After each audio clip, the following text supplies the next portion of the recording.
Buhari is dead and buried in a shallow grave in Saudi Arabia.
Okay now. To person between my pen. I see. I see Panamata the wedding forget me. Okay. Papa you look at me. One day Ikilaya. Mama Musi na mwame to go kwa. Aka na mwamu telumba. Owe budike. Aka nilu ne butilo wane mo. Ata me wanke ya dika kwa ya jomwa. Ladies and gentlemen, this dance you're about to see now is called Tinubu dance. Are you ready to give me that dance? Oh yeah, everybody go say Tinubu dance. We go the dance. Tinubu dance. We go the dance. Tinubu dance. We go the dance. Tinubu dance. We go the dance. Tinubu dance. Tinubu dance. Give me the dance. Tinubu dance. Give me the dance. Tinubu dance. Give me the dance. Tinubu dance. Oh yeah, Baba dance. Oh yeah, Baba dance. Say, oh yeah, Baba dance. Wait, oh yeah, Baba dance. Listen, Tinubu dance. We go the dance. Tinubu dance. We go the dance. Tinubu dance. We go the dance. Tinubu.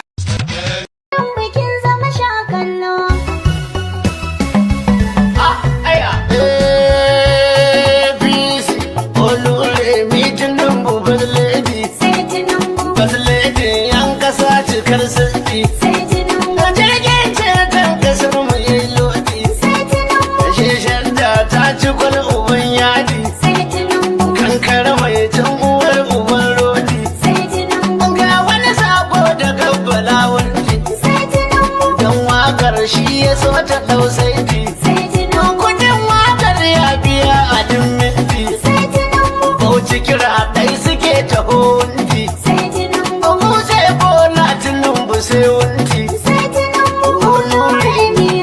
kuma an sani kibi mama remi mata mata mata mata mata mata mata tattaba samu gaida taslaki mata dan taka samu gaida taslaki mata dan juya samu gaida taslaki mata ya bakwai ya tela na budar dinki mata nan motsa sai ya bani mamaki mata direbobi dole sai da kutuki mata sarki ranar hawa ya hau doki mata ashe morewar kudi a kai banki mata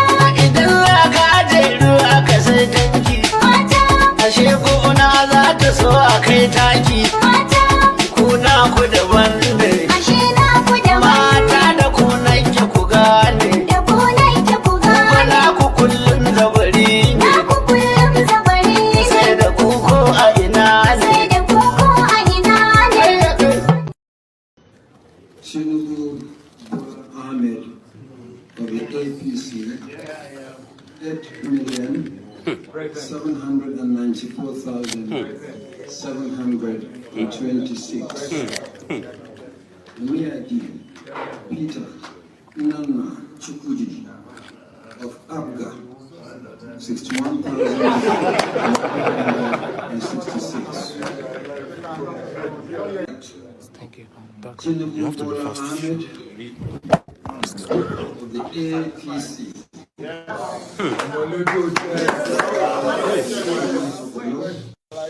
Is hereby declared the winner and is returned.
I don't suffer, no be small.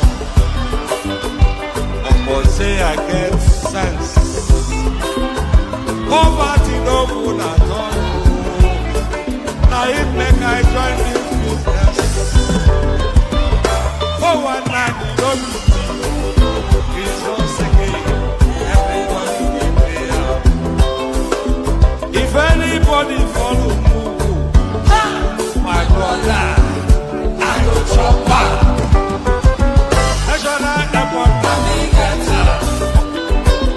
National Stadium.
You know,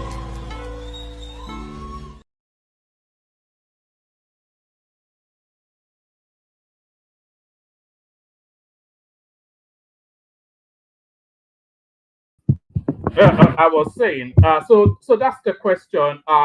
He hears you, but do you hear me? That's the question. Hopefully I'm coming over okay. It seems almost skittish my end, but hopefully I am coming over okay. Let me know the quality of the audio and the visuals as well. Let me know the quality of the audio and the visuals, just to let me know that everything is properly calibrated.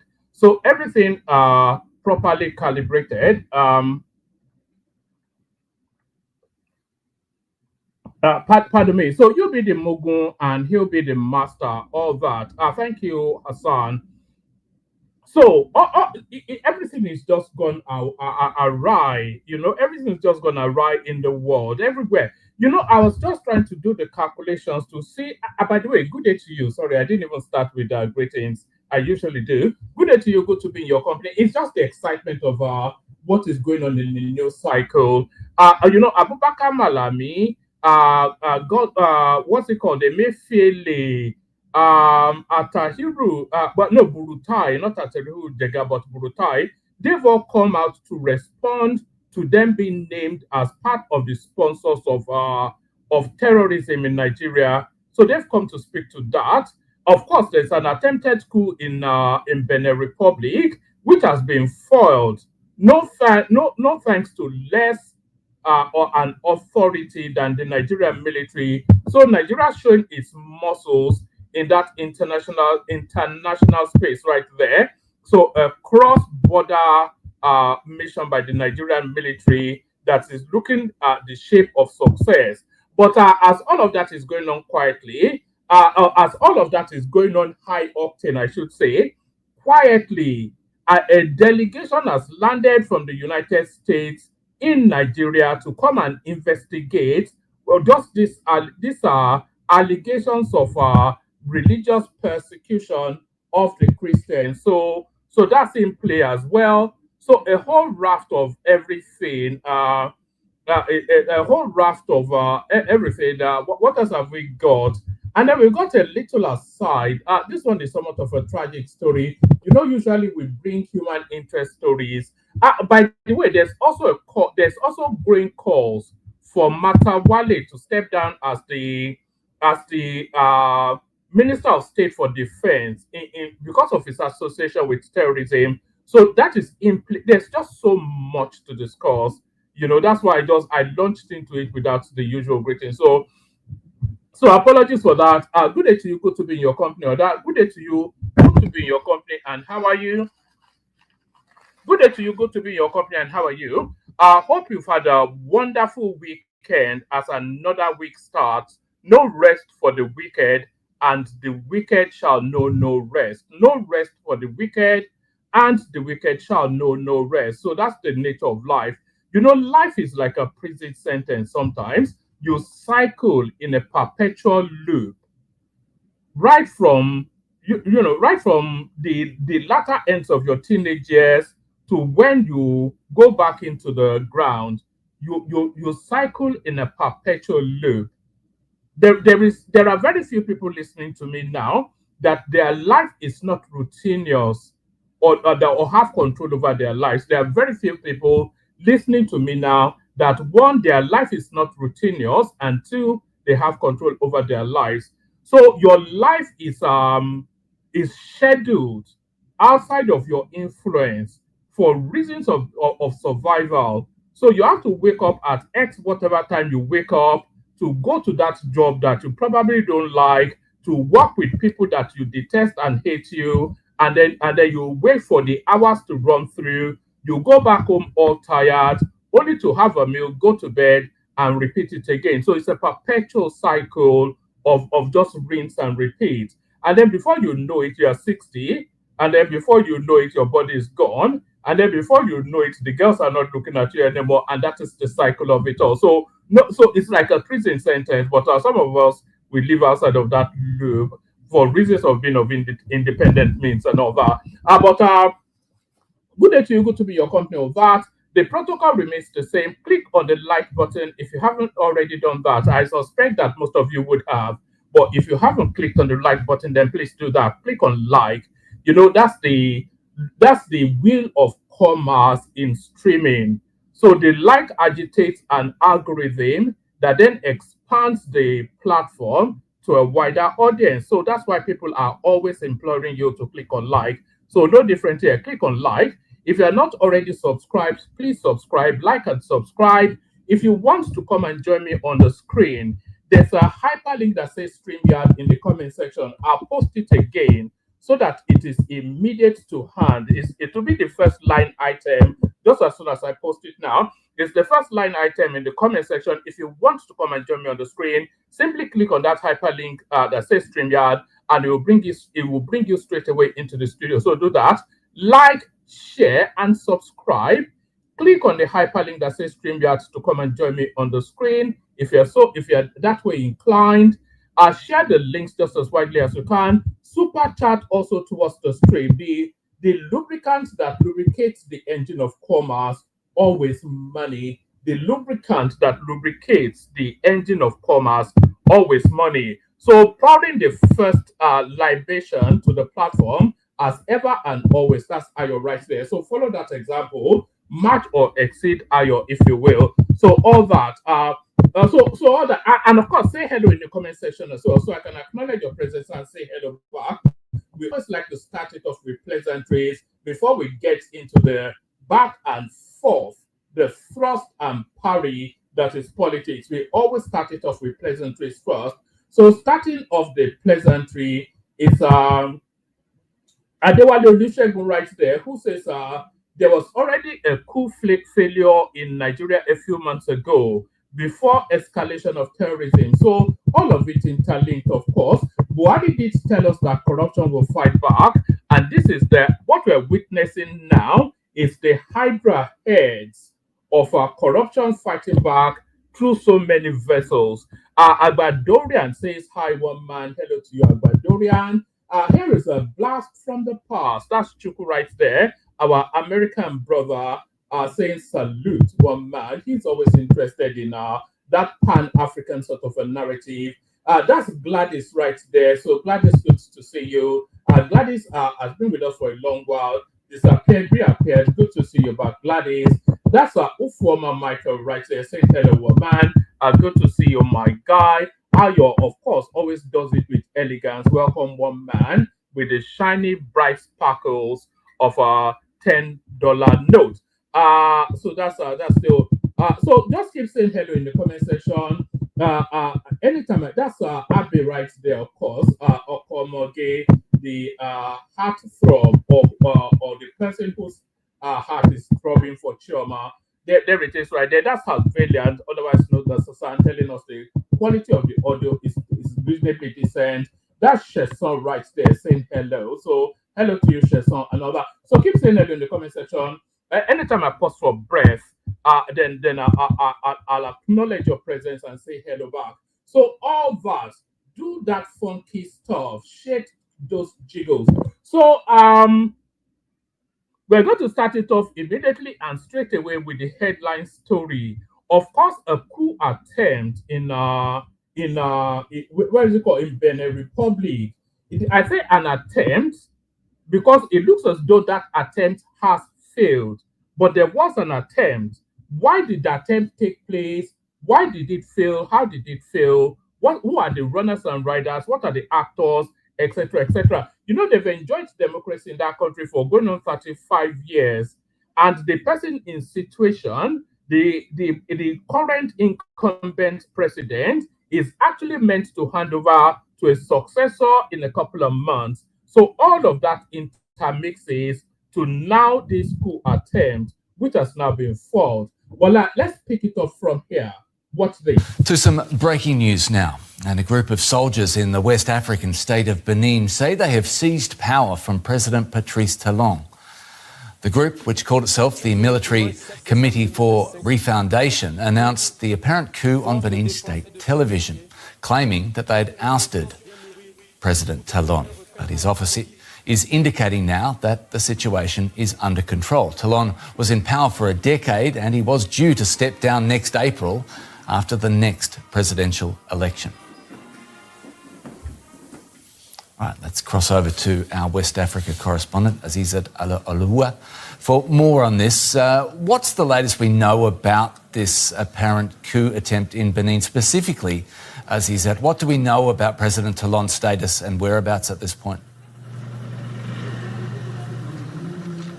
Okay, thank you very much. We understand that it's still an attempted coup at this point because the army is trying to regain power and has assured press people that everything is under control at the moment. That it was just a small group of soldiers who decided to take over power, and what they did was just to, take control of a television station. And a source told media people that the president is safe alongside his family, although did not mention his whereabouts as of this time. And the situation in Cotonou was very chaotic.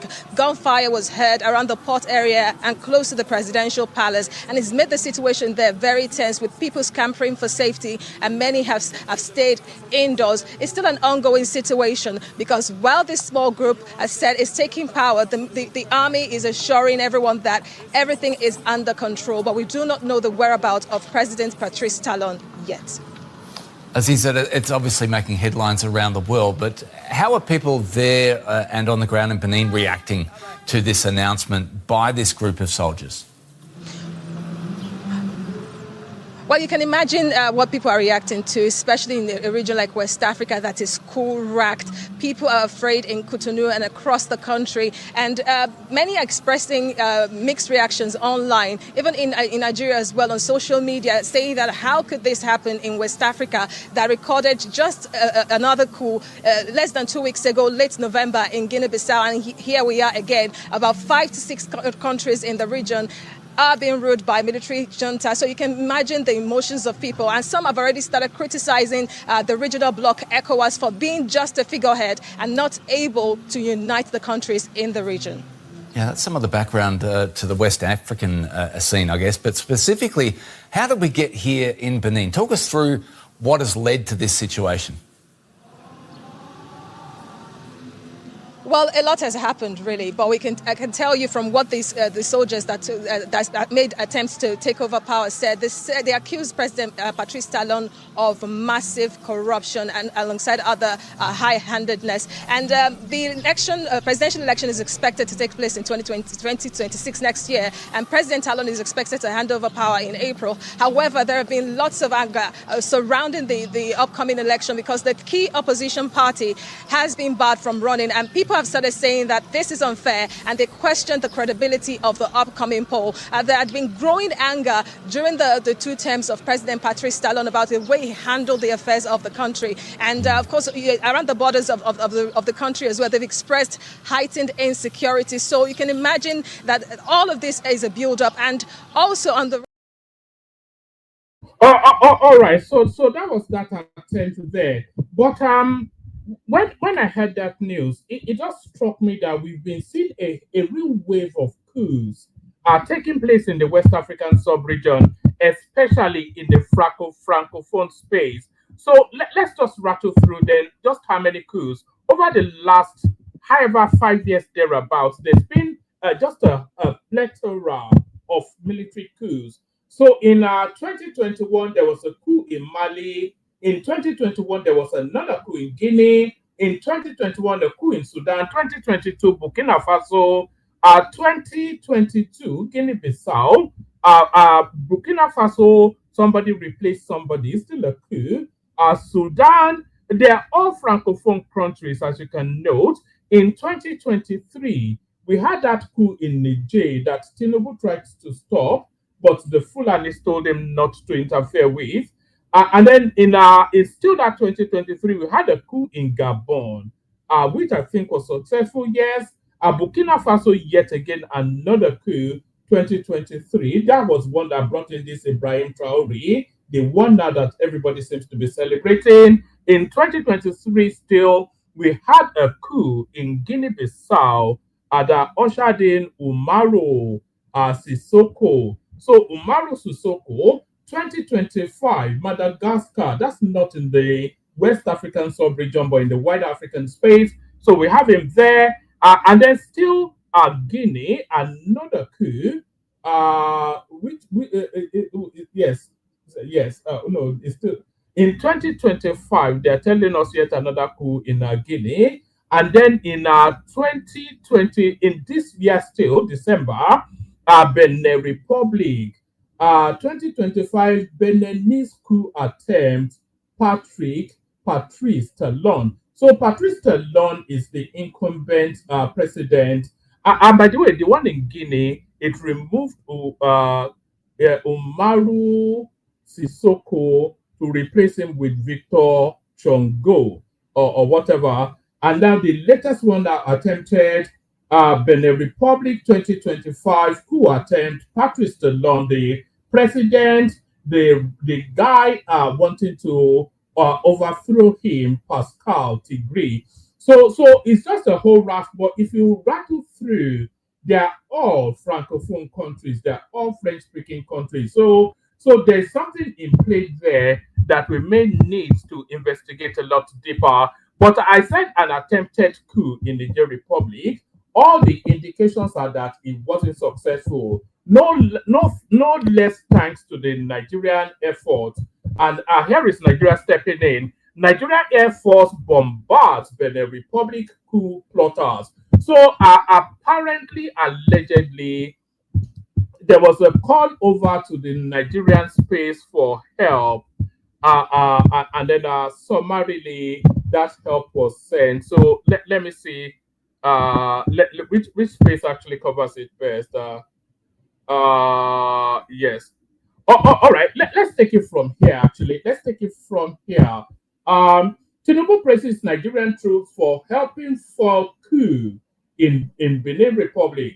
President Bola Tinubu on Sunday commended the Nigerian armed forces for their swift intervention in Benin Republic following an attempted military coup in the neighboring country. Tinubu's reaction came after loyalist forces in Benin, supported by Nigerian troops and air assets, dislodged soldiers who seized the country's national television station early Sunday and claimed to have toppled President Patrice Talon. A statement signed by the President's Special Advisor on Informational Strategy, Bayo Onanuga, said the government of Benin formally requested Nigeria's military assistance in two separate communications after coup plotters led by Colonel Pascal Tigri announced the suspension of democratic institutions. According to the statement, Tinubu, acting on the request,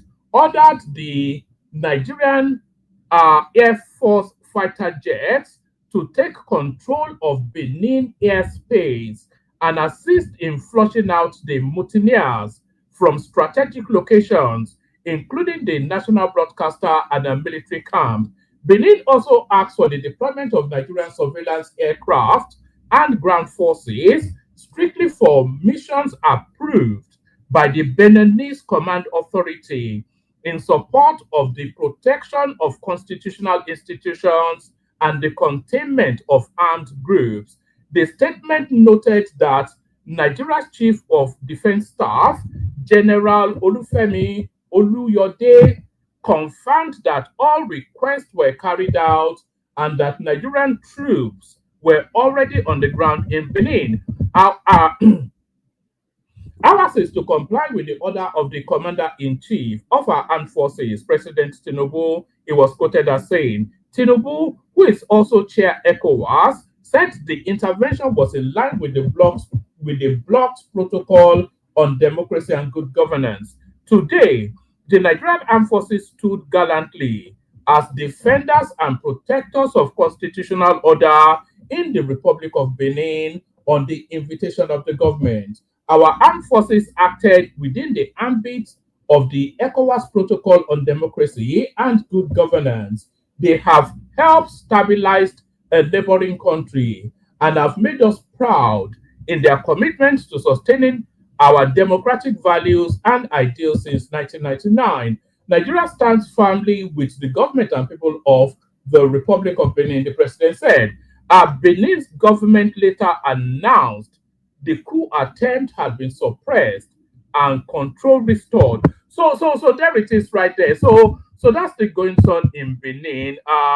It just came like a bolt out of the blues, but really not a surprise. As I said, we've just gone through now the list of all manners of military shenanigans going on, especially in the francophone West African space. I'm not quite sure if this is a pushback against the last vestiges of Frank, because all those francophone countries. By the way, there is nothing like independence going on. They are not independent countries. They're still vassal states of the French hegemony. They're still part of the French whatever.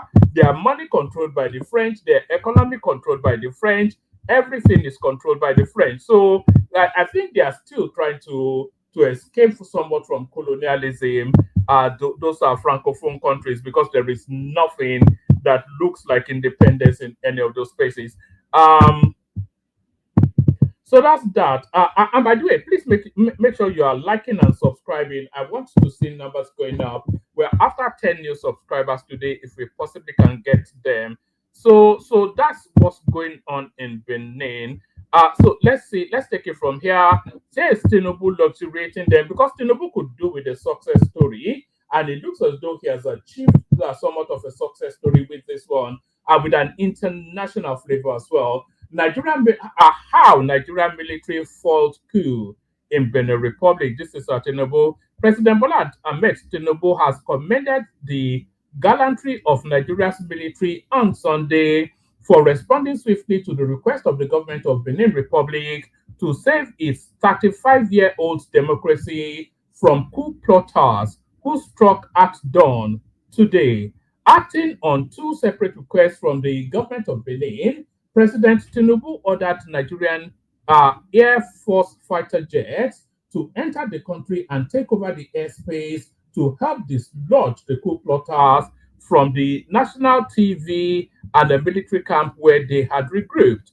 The Republic of Benin, through its Ministry of Foreign Affairs, in a note verbal, requested immediate Nigerian air support in view of urgency and seriousness of the situation and to safeguard the constitutional order, protect national institutions, and ensure the security of the population. In the second request, the authorities in Benin requested the deployment of Nigeria Air Force assets within Beninese airspace for surveillance and rapid intervention operations under Benin-led coordination. The Benin government also requested Nigerian ground troops strictly for missions approved by the Beninese Command Authority in support of the protection of constitutional institutions and the containment of armed groups. Nigeria's Chief of Defense Staff General Olufemi Oluyode said all the requests have been fulfilled with Nigerian ground troops now in Benin. Ours is to comply with the order of the Commander-in-Chief of our Armed Forces, President Tinubu. He said constitutional order was upended in the Republic of Benin, Nigeria's neighbor, when some soldiers led by Colonel Pascal Tigri announced a coup on Sunday morning. They purchased, seized the national TV, and claimed they had toppled President Patrice Talon and suspended all democratic institutions. It took some hours before the government's loyal forces, assisted by Nigeria, took control and flushed out the coup plotters from the national TV. In his remark after the restoration of the democratic and constitutional order, President Tinubu saluted the Nigerian armed forces for standing firm as protector and defender of democracy. So that's that. There are clips circulating actually of Nigerian fighter jets dropping bombs on those sort of spaces where, especially the national. I don't know if they don't destroy all their infrastructure. The Nigerian armed forces, they can go in a bit heavy-handed sometimes, but so that's the goings on in Benin. if anybody wants to talk about that, you can hop on. So if anybody wants to talk about that, you can hop on. But as I was saying, under the current of that, covertly, quietly, the Americans have landed in Nigeria. U.S. government team lands in Nigeria after Trump's threat over religious persecution. Videos emerge. So let's see. Can we actually get to the video? There's usually a hyperlink that sends you to the video. Let's see if this hyperlink sends us to the video. Does it send us to the video? No, it does not. All right. So what's going on here? What's going on here? Kilo Chalebi. Oh, all right. There'll be a hyperlink that will send us there when we come across it. A team of United. No, this is a hyperlink now. So where does it send us to? It should send us to the video because that's what is usually there for. So why is it not sending us to the video? Why is it not sending us to the video? Maybe it's been taken down. All right. U.S. government team lands in Nigeria after Trump's threat over religious persecution video emerges. A team of United States lawmakers arrived in Nigeria on December the 7th following recent warnings from President Donald Trump over alleged religious persecution in the country. The Nigerian government confirmed the visit, describing it as part of ongoing security and diplomatic engagement between both nations.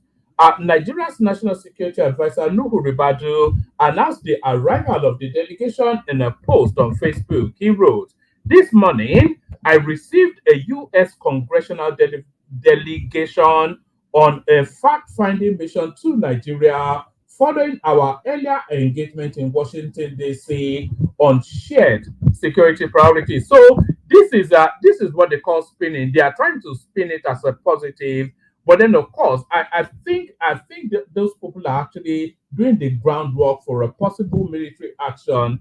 You know, they're just trying to find sufficient enough justification to take a military action if they have the stomach for it. The delegation included Representative Mario Diaz Balart, Representative Norma Torres, Rep. Scott Franklin, Rep. Juan Ciscomani, and Representative Riley M. Moore. U.S. Ambassador to Nigeria, Ambassador Richard Mills, also attended, reflecting the importance both nations attached to this engagement. Discussions focused on counter-terrorism operations, regional stability, and strengthening Nigeria-U.S. strategic security partnership. I am optimistic this engagement will deepen trust, collaboration, and shared commitment to peace and security. Hashtag Nigeria US. So I think this is actually the link. Now I was looking for it all the way through, but I think we found the link now that shows us what actually went down, what went down in that little contracton. All right.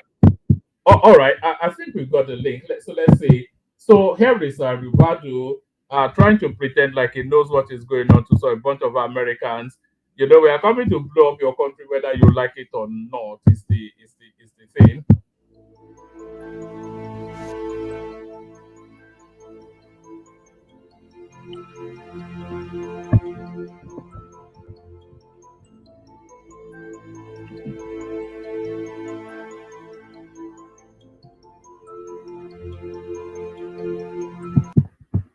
All right, it's essentially just photo slides. So it's essentially just photo slides. So let's move on from that to other matters. We actually discussed this in an earlier session when we are now getting to that phase now where when the sponsors of insurgency in Nigeria will have to be identified publicly, and some of the names being identified publicly so far are names like the name that actually surprised me the most out of the names that came out over the last couple of days was Godwin Emefiele I couldn't quite fathom why his name was there. But names like Abubakar Malami, all the usual suspects, they've now come out to try and distance themselves from that association, especially with the Americans looking for people to take down. Insecurity, new twist as powerful Tinubu minister. Oh no, this one I'll bring you this one later. No, this is the one I wanted to bring you. List of prominent Nigerians who reacted after they were named in connection with terrorism financing. So usually, historically, these people would not even acknowledge the news. But in the climate that we're in now, everybody is on edge.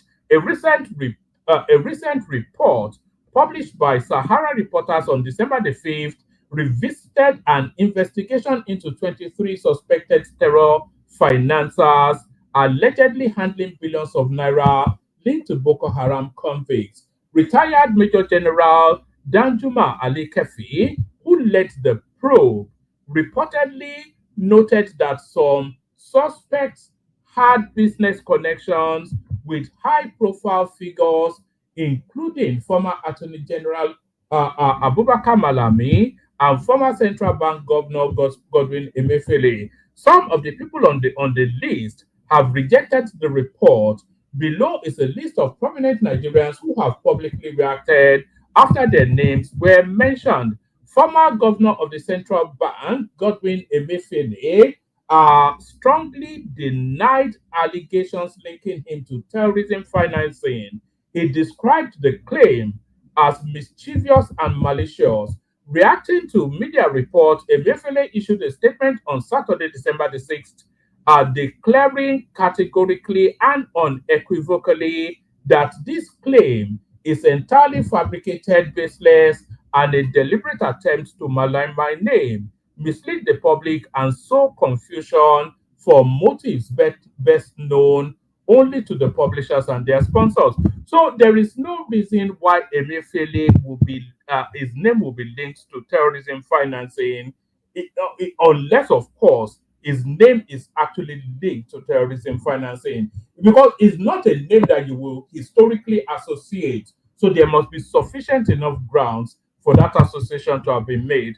Reacting to media reports, Emefiele issued a statement on Saturday, December the 6th, declaring categorically and unequivocally that this claim is entirely fabricated, baseless, and a deliberate attempt to malign my name, mislead the public, and sow confusion for motives best known only to the publishers and their sponsors. He added that the fight against terrorism was too important to be trivialized by irresponsible reporting, insisting that Nigerians deserve better than what he called reckless misinformation.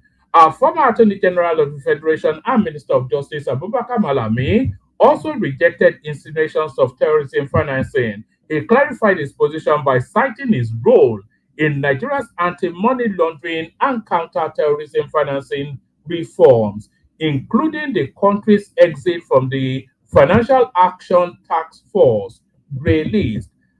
First, I state clearly and unequivocally that I have never at any time been accused, invited, interrogated, investigated, or charged by any security, law enforcement, regulatory, or intelligence agency within or outside Nigeria in respect of terrorism financing or any related offenses. So he goes on to make the denial, and then I think Dito Tuka former chief of army staff and current ambassador to Benin Republic. Is he still the ambassador to Benin Republic, Burutai? I suspect he'll be the former because he's with the AD. So I suspect that I've already sent the link, and the link is in your. Zita never gets the link. I don't know why. So that's the link right there, Zita. So yes. I suspect that he's no longer the current ambassador to Benin Republic for reasons of him being now a member of the opposition party. Former chief of army staff and current ambassador to Benin Republic, Lieutenant General or Lieutenant General Tuko Burutai, also reacted to the report. He said the insinuation that he was connected directly or indirectly to terrorism financing was entirely fabricated. Aburutai stressed that the claim was inconsistent with facts and at odds with his long life commitment to defending Nigeria against terrorism. So there it is right there. They're all rushing out now to distance themselves, but no. I pretty much I am convinced that they're certainly on the list. So another person that should be on that list is the current Minister of State for defense, no less a figure who had just like Sheikh Gumi has made a habit up until he became the Minister of Defense, the Minister of State for Defense. We're talking about Bello Matawale. He had always been a staunch defender of the bandits. Insecurity, new twist, as powerful Tinubu minister told to immediately resign over divided loyalty. Then get Joseph Ono, President Bola Tinubu's former spokesperson in the Southeast geopolitical zone, has asked Bello Matawale, Minister of State for Defense and former governor of Zamfara State, to resign. Our correspondents report that despite ongoing government efforts, Nigeria continues to face significant and multifaceted security challenges. These include terrorism by insurgents, widespread banditry and kidnapping, and clashes between herders and farmers, all affecting daily life, business, and national stability. As recently reported by correspondent Honor joined calls for Matawale to step down, allowing President Tinubu to restructure the country's security architecture with more competent leadership. So here is what Honor has to say. Mohammed Matawale has served Nigeria in various capacities and may have contributions yet to offer in other areas of public life. However, the Minister of Defense, in the middle of a shooting war against terrorism, is not the appropriate place for him at this time, not after a video in which he unambiguously defended the same criminals our armed forces are mandated to eliminate. Accordingly, I respectfully call on Dr. Matawale to do the honorable thing, offer his resignation as Minister of State for Defense with immediate effect to avoid any perception of divided loyalty in Nigeria's fight against terrorism. Honor added, should he be unable or unwilling to take this step, I urge His Excellency President Bola Ahmed Tinubu, as Commander-in-Chief, who has demonstrated zero tolerance for compromise in the war against terror, to relieve Dr. Matawale of his appointment without further delay. So now the offending clip that has actually led to this call, this is the offending clip that has actually led to this call. This is why people want Bello Matawale out of position. Watch this. It's the same, and it's not all of them are criminal. Not all of them are criminal, because if you know, or maybe if you investigate what is happening or what makes them to take those laws into their hand, some of them sometimes were cheated by so-called Nsakai, and I have to ban completely the Nsakai in my state. The Nsakai is those called vigilante group, who normally went to their settlement, destroy their property, and take their animals. They doesn't have anyone to speak with. So sometimes they are going for revenge. Like if Ntsake attack them, so they will go for reprisals. So that is what exactly happening. And some of them are living in a settlement where close to a village or town, and they sometimes if there is maybe operation, military operation, the military will go and destroy their properties and their animals. So they are angry with such actions sometimes. So sometimes if you are talking to them, you can understand where they are coming from and you can understand their problems. So it is important we as leaders to sit down with those people to understand what is the genesis first. You can't just, jump and conclude that the person is criminal. You have to listen to him. What makes him to go into that activities? So this is what to do. So they are not all of them. It's not all Fulani are criminals. Some are good citizens, but due to some circumstances, they subscribe to such a criminality. So there it is right there. So that's the Nigerian Minister of State for Defense telling us that that the bandits have to be understood and there are mitigating circumstances for them to go on a slaughtering spree in Nigeria. So that is the Minister of State for Defense, by the way. That is the guy mandated to defend the country, telling us that the bandits are in actual life choir boys. They are good boys, really, is what the Minister of State for Defense. So that's the divided loyalty right there. I cannot see how Nigeria can ever escape insurgency with an element like that being in charge of the defense. He has to go, and he has to go as quickly as is possible. So he has to go as quickly as possible. So we've covered the coup. We've covered the Americans in Nigeria to come out.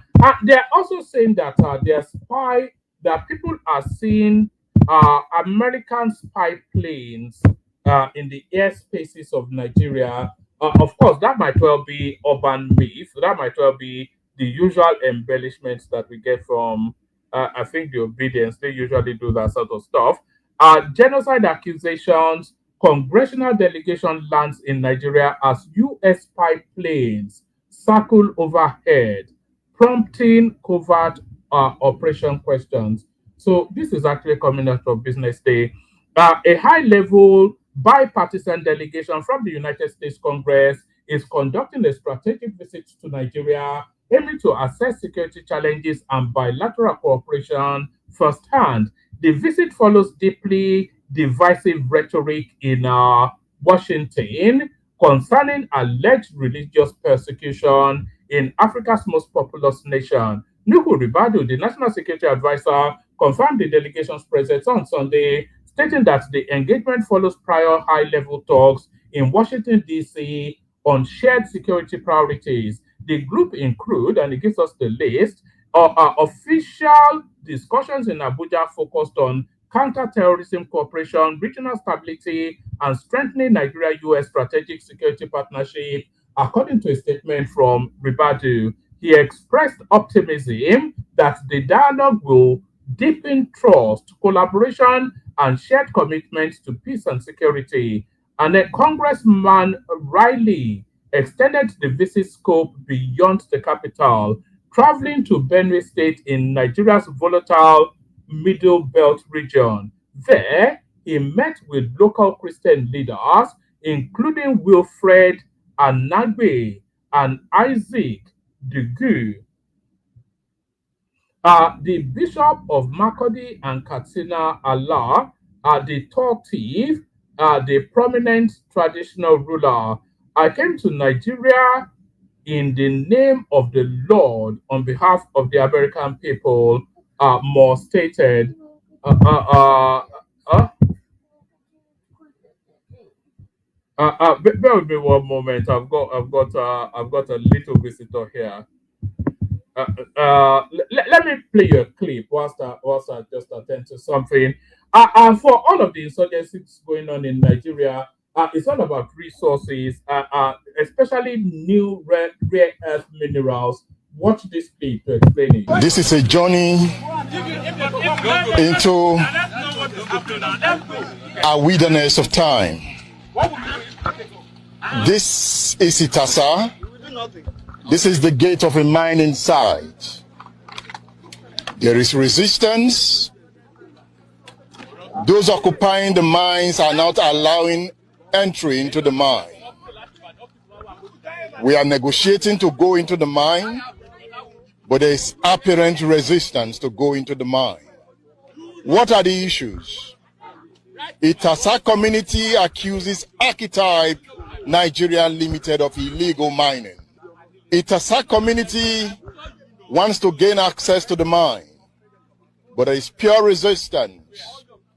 The question arises, why is there resistance? Why is the company not allowing access into the mine? These are questions that should be answered. But one thing is clear, there is huge mining going on here, and a lot need to be known about what is going on here. The company has not been stopped from mining and leaving the community with truckloads on a regular basis. This is why we are crying out. We want Nigerians to save us. We want the government to step in. They put the law in place. Please enforce the law. It's all we are asking for. Is that too much to ask? For a community? We have records. If you allow them to have a foothold in Itasa, then Yoruba land is finished. Ilesha is gone, not is going. Ilesha is gone. This fight is for all of us. And by all of us, I mean, I'm not even talking about journalists and lawyers and I'm talking about Nigerians, I'm talking about Africans. We are going to lose our communities. Even these so-called miners, they are just the foot soldiers for the real investors. Those who really, lithium. We were told that the Itasa, the quality of what we have in Itasa, is such that you don't even need to spend any money again. But from the point of view of insecurity, we are also notifying the governor and all the agencies of the Oyo State government to formally apprise them of developments. So we are still taking all the measures. Ultimately, there will be 4.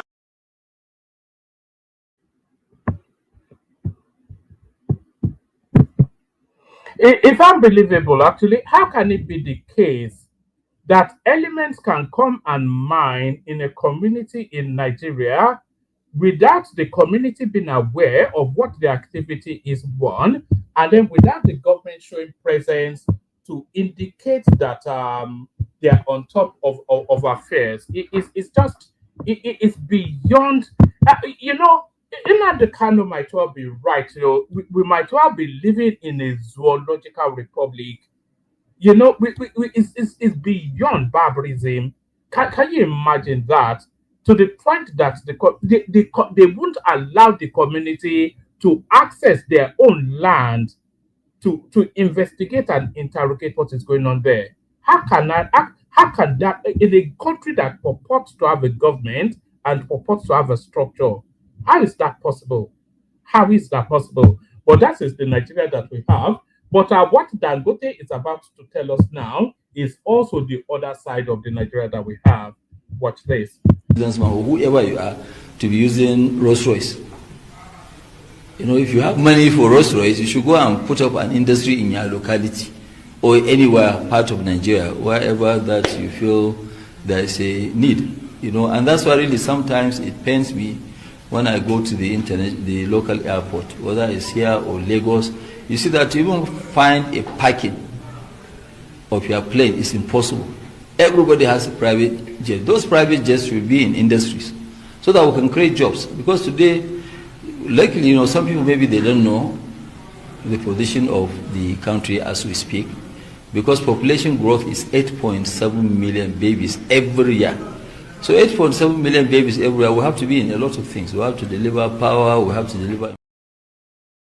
So now the bit that I wanted you to hear was Dangote saying that anytime he tries to park his private jet, there's never any parking space left.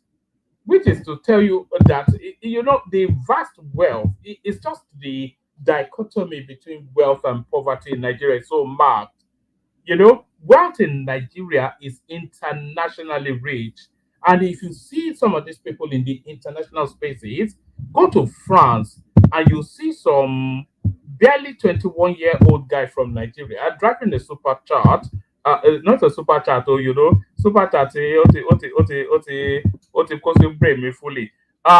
You see a barely 21-year-old Nigerian boy driving a supercar and ordering expensive champagne, $1,000 bottle, and then go outside, you see another Nigerian on the streets of where the Eiffel Tower is, selling phone cases and all. The dichotomy in Nigeria is just a desperate one. It's just it's quite sad the way that country is, actually quite depressing somewhat. Let me bring you this one.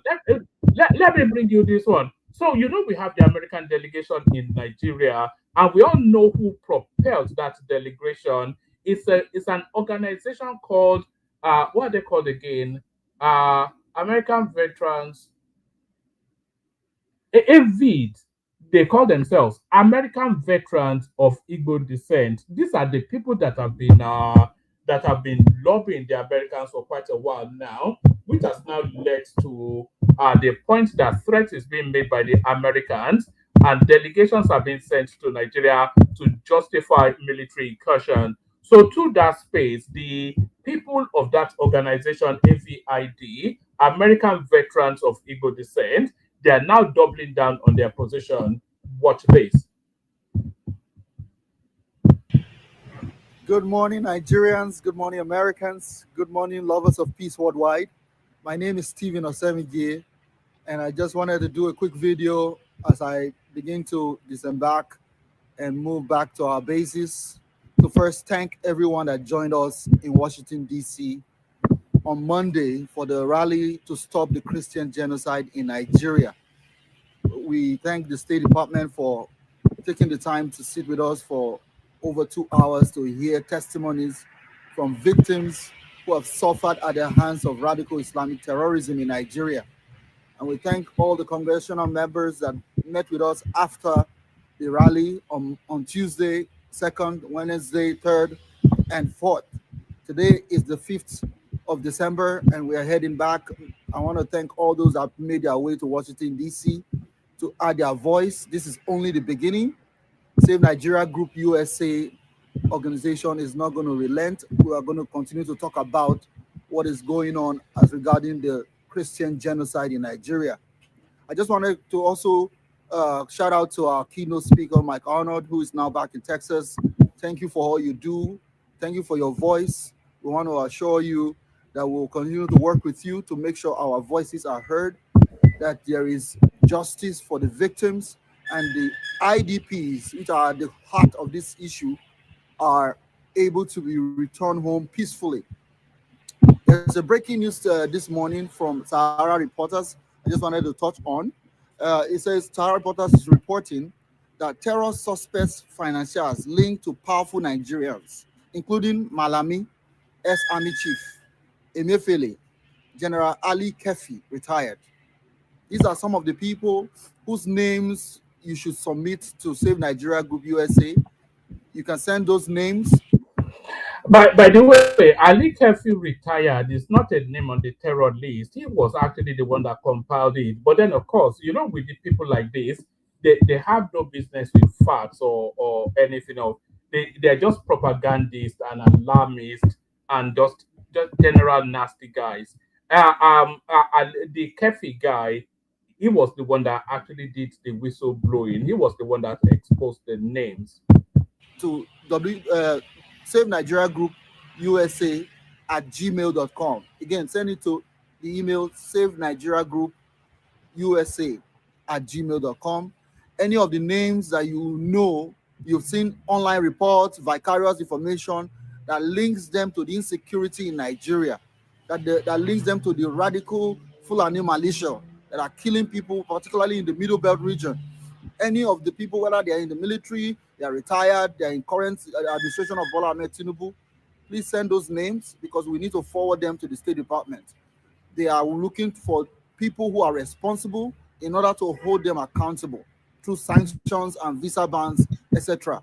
Just a shout out to our great Secretary of State, Secretary Marco Rubio, who has taken the first step on the 3rd, issuing visa bans for the families and members of the government and other organizations in Nigeria that are sponsoring this insecurity. We are not quitting. My name is Stephen Osemige. We'll continue to fight and speak for the truth. All those who are victims of this genocide will see justice. I believe that Nigeria is at a turning point, that we will continue to fight for all who cannot speak for themselves. Thank you for all you do. If you want to support our work, go to our website, www.savenigeriagroupusa.org, and donate to support our work. Oh, all right. So it landed on a donation, which is always a good. And by the way, with the guy asking you to donate, we're also, we're not averse to super chats on this platform as well. So we want to see the multicolors of super chat. Only one person has.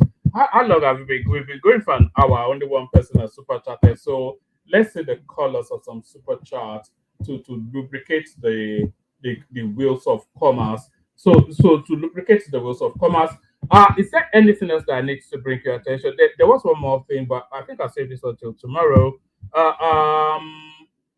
Yes, that guy was Benin, by the way. It wasn't a yes, or something Osage. Of course, it's Benin Prince. I was actually just going to mention that. So it's not a Southeasterner, but nevertheless, it's an obedient. You don't have to be a Southeasterner to be an obedient. So it's part of that obedient narrative. It's part of still the sour grapes of a lost election. There was this story that I wanted to bring you. I'm not quite sure if it's too light-hearted for this session. It's about a guy that got a guy from Plateau State that was spied. But the reason that he was spied. Oh, okay. Let me actually bring you it. Actually, this is just on a lighter note. A Plateau man beaten to death in Lagos after sleeping with boss's wife. So I'm not quite sure if that's a flavor we want to be introducing. We don't usually traditionally, we only deal with serious matters, but this is a serious matter. I just saw it and it amused me, and I wonder if it will amuse you. A young man from Plateau State, identified simply as Nengak, has been reportedly beaten to death by a mob in Lagos State after he was caught sleeping with the wife of his employer. According to correspondence, according to reports seen but are sent to correspondence by one Bitrus Idi, who claims to be a close friend of the deceased. Nengak worked as a security man for a family in the highbrow Victoria Garden City in Lagos. It is said Nengak, who was in his early 20s, was more like a general servant who did everything in the house, including cooking, washing cars, and taking the couple's children to school. It is said from what he gathered, the man of the house was hardly at home as he was always traveling outside the country. Being a handsome, strong, and hardworking young man, the master's wife had a crush on him and began inviting him for other duties outside of what he was employed for. It is said the affair had been going on for months before the man of the house discovered through a CCTV camera he set up after getting rumors that his wife was sleeping with their houseboy. On the day Nengak was beaten to death, the man had pretended he was traveling outside Lagos. Unknown to Nengak, the man had installed CCTV and gotten enough evidence. Pardon me. So that day, he told his wife he was traveling, but had invited area boys to hang around the house. As usual, the madam called Nengak to their master bedroom, and it was in the process that the man and his gang busted in and caught them red-handed. They beat Nengak to death. Until now, the case is still filed as we have nobody to fight for him. Nengak's corpse is still in the mortuary, and the police have said we must pay for autopsy and other things. It is said. So just two things I wanted to bring out of that. I'm not quite sure that it was the intention to beat him to death. I wasn't quite sure that it was the intention. They were probably thinking they were going to beat him up and teach him a lesson, give him the beating of his life. But then, of course, in the course of that, whatever happened, happened.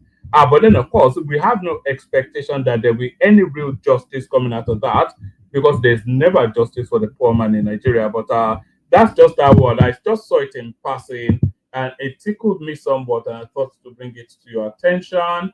All right, I think that's sufficient enough. I'll send the link again. If anybody wants to come in to have our conversations around any of the talking points, please feel free to do so. The main topic of discussion, of course, the military coup, the failed military coup in Niger Republic. So I'll play you the Kegite music. We'll see what happens after that. The Kegite. Only water, where they see ma. Water, only water, where they see ma.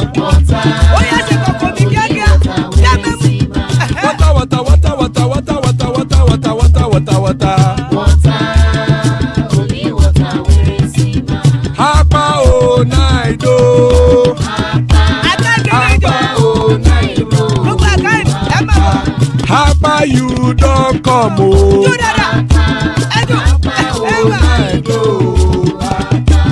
Hapa o naido.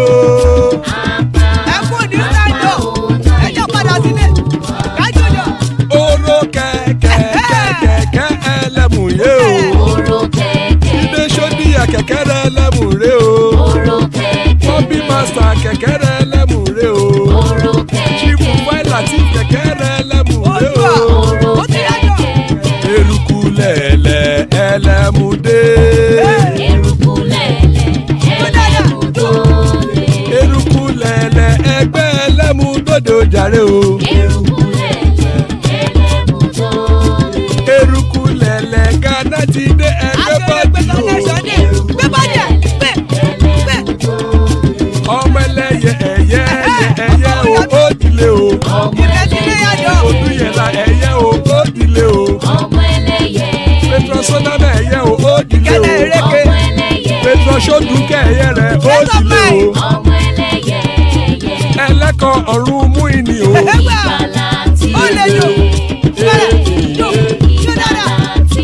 Àkùkọ ọ̀run méjìkọ.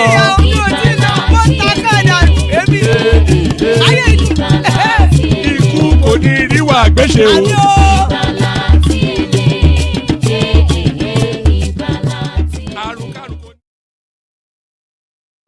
And there it is right there. Ikukuniru Agbeshe, may death have nothing to do with us. Amen to that on behalf of myself and you, my friends. Amen to that on behalf of myself and you, my friends. Joining us are Ekene, who we have not spoken with in a long while, General Moses, or otherwise known as Ola in some inclination. And there is Zita right there. So that's the assemble so far. Anyone else that wants to come in, come in. Anyone else that wants to come in. We start off the conversation. Let's kick it off with Ekene, who joins us from Nigeria. Ekene, Alpha. Senior man. Alpha. Okay, kwata. A text just came in as well. Yes, our body now. You don't reach small though. Wait till we do you now. Alpha.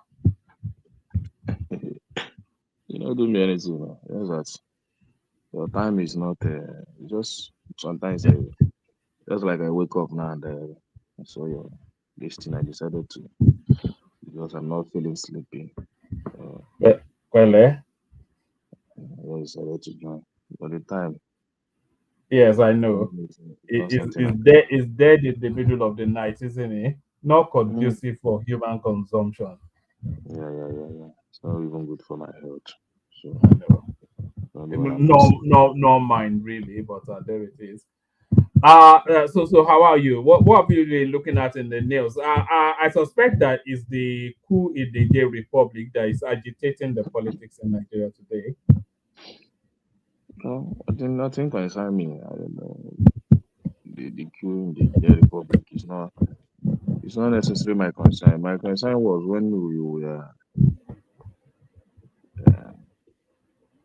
What if that name is it Matalawi or what if that name? Yeah, Bello Matawali, yes. Even though you concluded that Nandi Kano might be right in most of his speech, because I don't know what that kind of human being will be doing in government. What propel the current administration to appoint that man, even in that position? You know, I'm exactly where you are. It's not even sacking him. Why was he even appointed in the first place? It's not sack. It should be under investigation rather than being in charge of the guns in the country. But sorry, carry on. It's quite unfortunate. It's quite and if the government really wants to improve, especially in insecurity, I think these are the elements that really need to kick out without looking back. But what do we know? We don't know anything. Which agreement did they have that really made the current administration to appoint him in such position? And when someone in that position is talking like that, how do you intend to flush out banditry? Look at the way he's painting them, trying to let us know that these guys are nice. It's just a situation. What kind of situation will make you carry arms and go and be flushing out communities? You don't even want farmers to farm, killing the economy of this country every day by day. Is very alarming. It's quite unfortunate. And you know, if these people are fighting for their rights or what they're doing is right, then releasing Nnamdi Kanu. Yes, releasing Nnamdi Kanu. Are you on that train too? That Nnamdi Kanu, Yeah, after all the atrocities is committed, there especially is in the nothing south. like nothing like any atrocity. If these Really? guys can be pampered and asked, being made to be good guys, they are nice, they have. Then Nnamdi Kanu is also fighting a just cause. He's fighting for the Republic of Biafra. Give him what he wants. I think he also deserves a round table. You understand? Deserve a round table talk, even more than these guys. So you cannot sentence Nnamdi Kanu and claim that somebody that carry arms and ambush a lot of people in this country, make a lot of money from kidnapping and all that, that those guys are nice guys. So it is sideways justice. It is sideways justice. And anyone that stands to say that what they did concerning Nnamdi Kanu and what they're doing to the terrorists is what they're supposed to do, then you're not telling yourself the truth. Even Nnamdi Kanu has a lot of support base from his own region. So these guys, I don't know why the government of this country is behaving this way. I don't know why. These are the things you see and you become tired of this country, honestly speaking.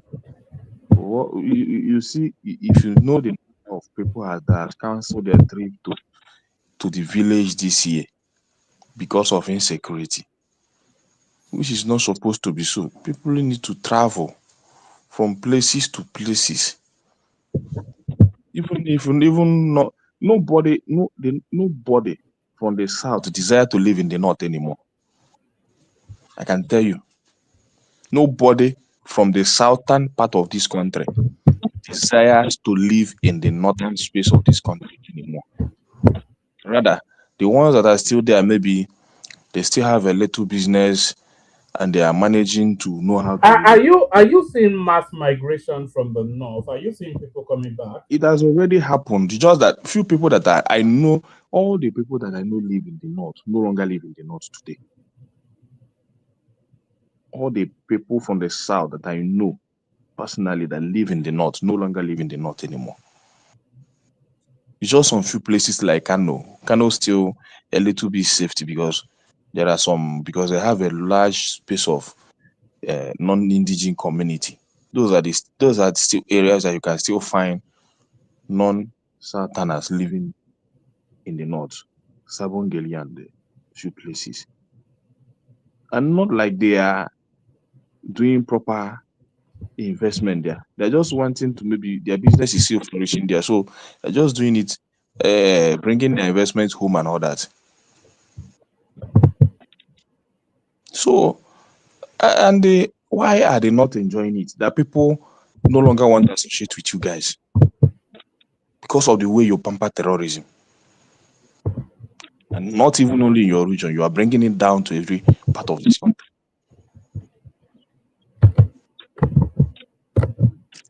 So it is very unfortunate.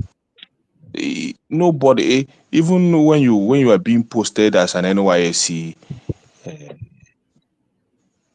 student, you don't go. Many of them don't go anymore. They will rather wait for next batch to come out, or they work it out to serve in the south, any part of the south. But going to the north, they will tell you they are not going anywhere.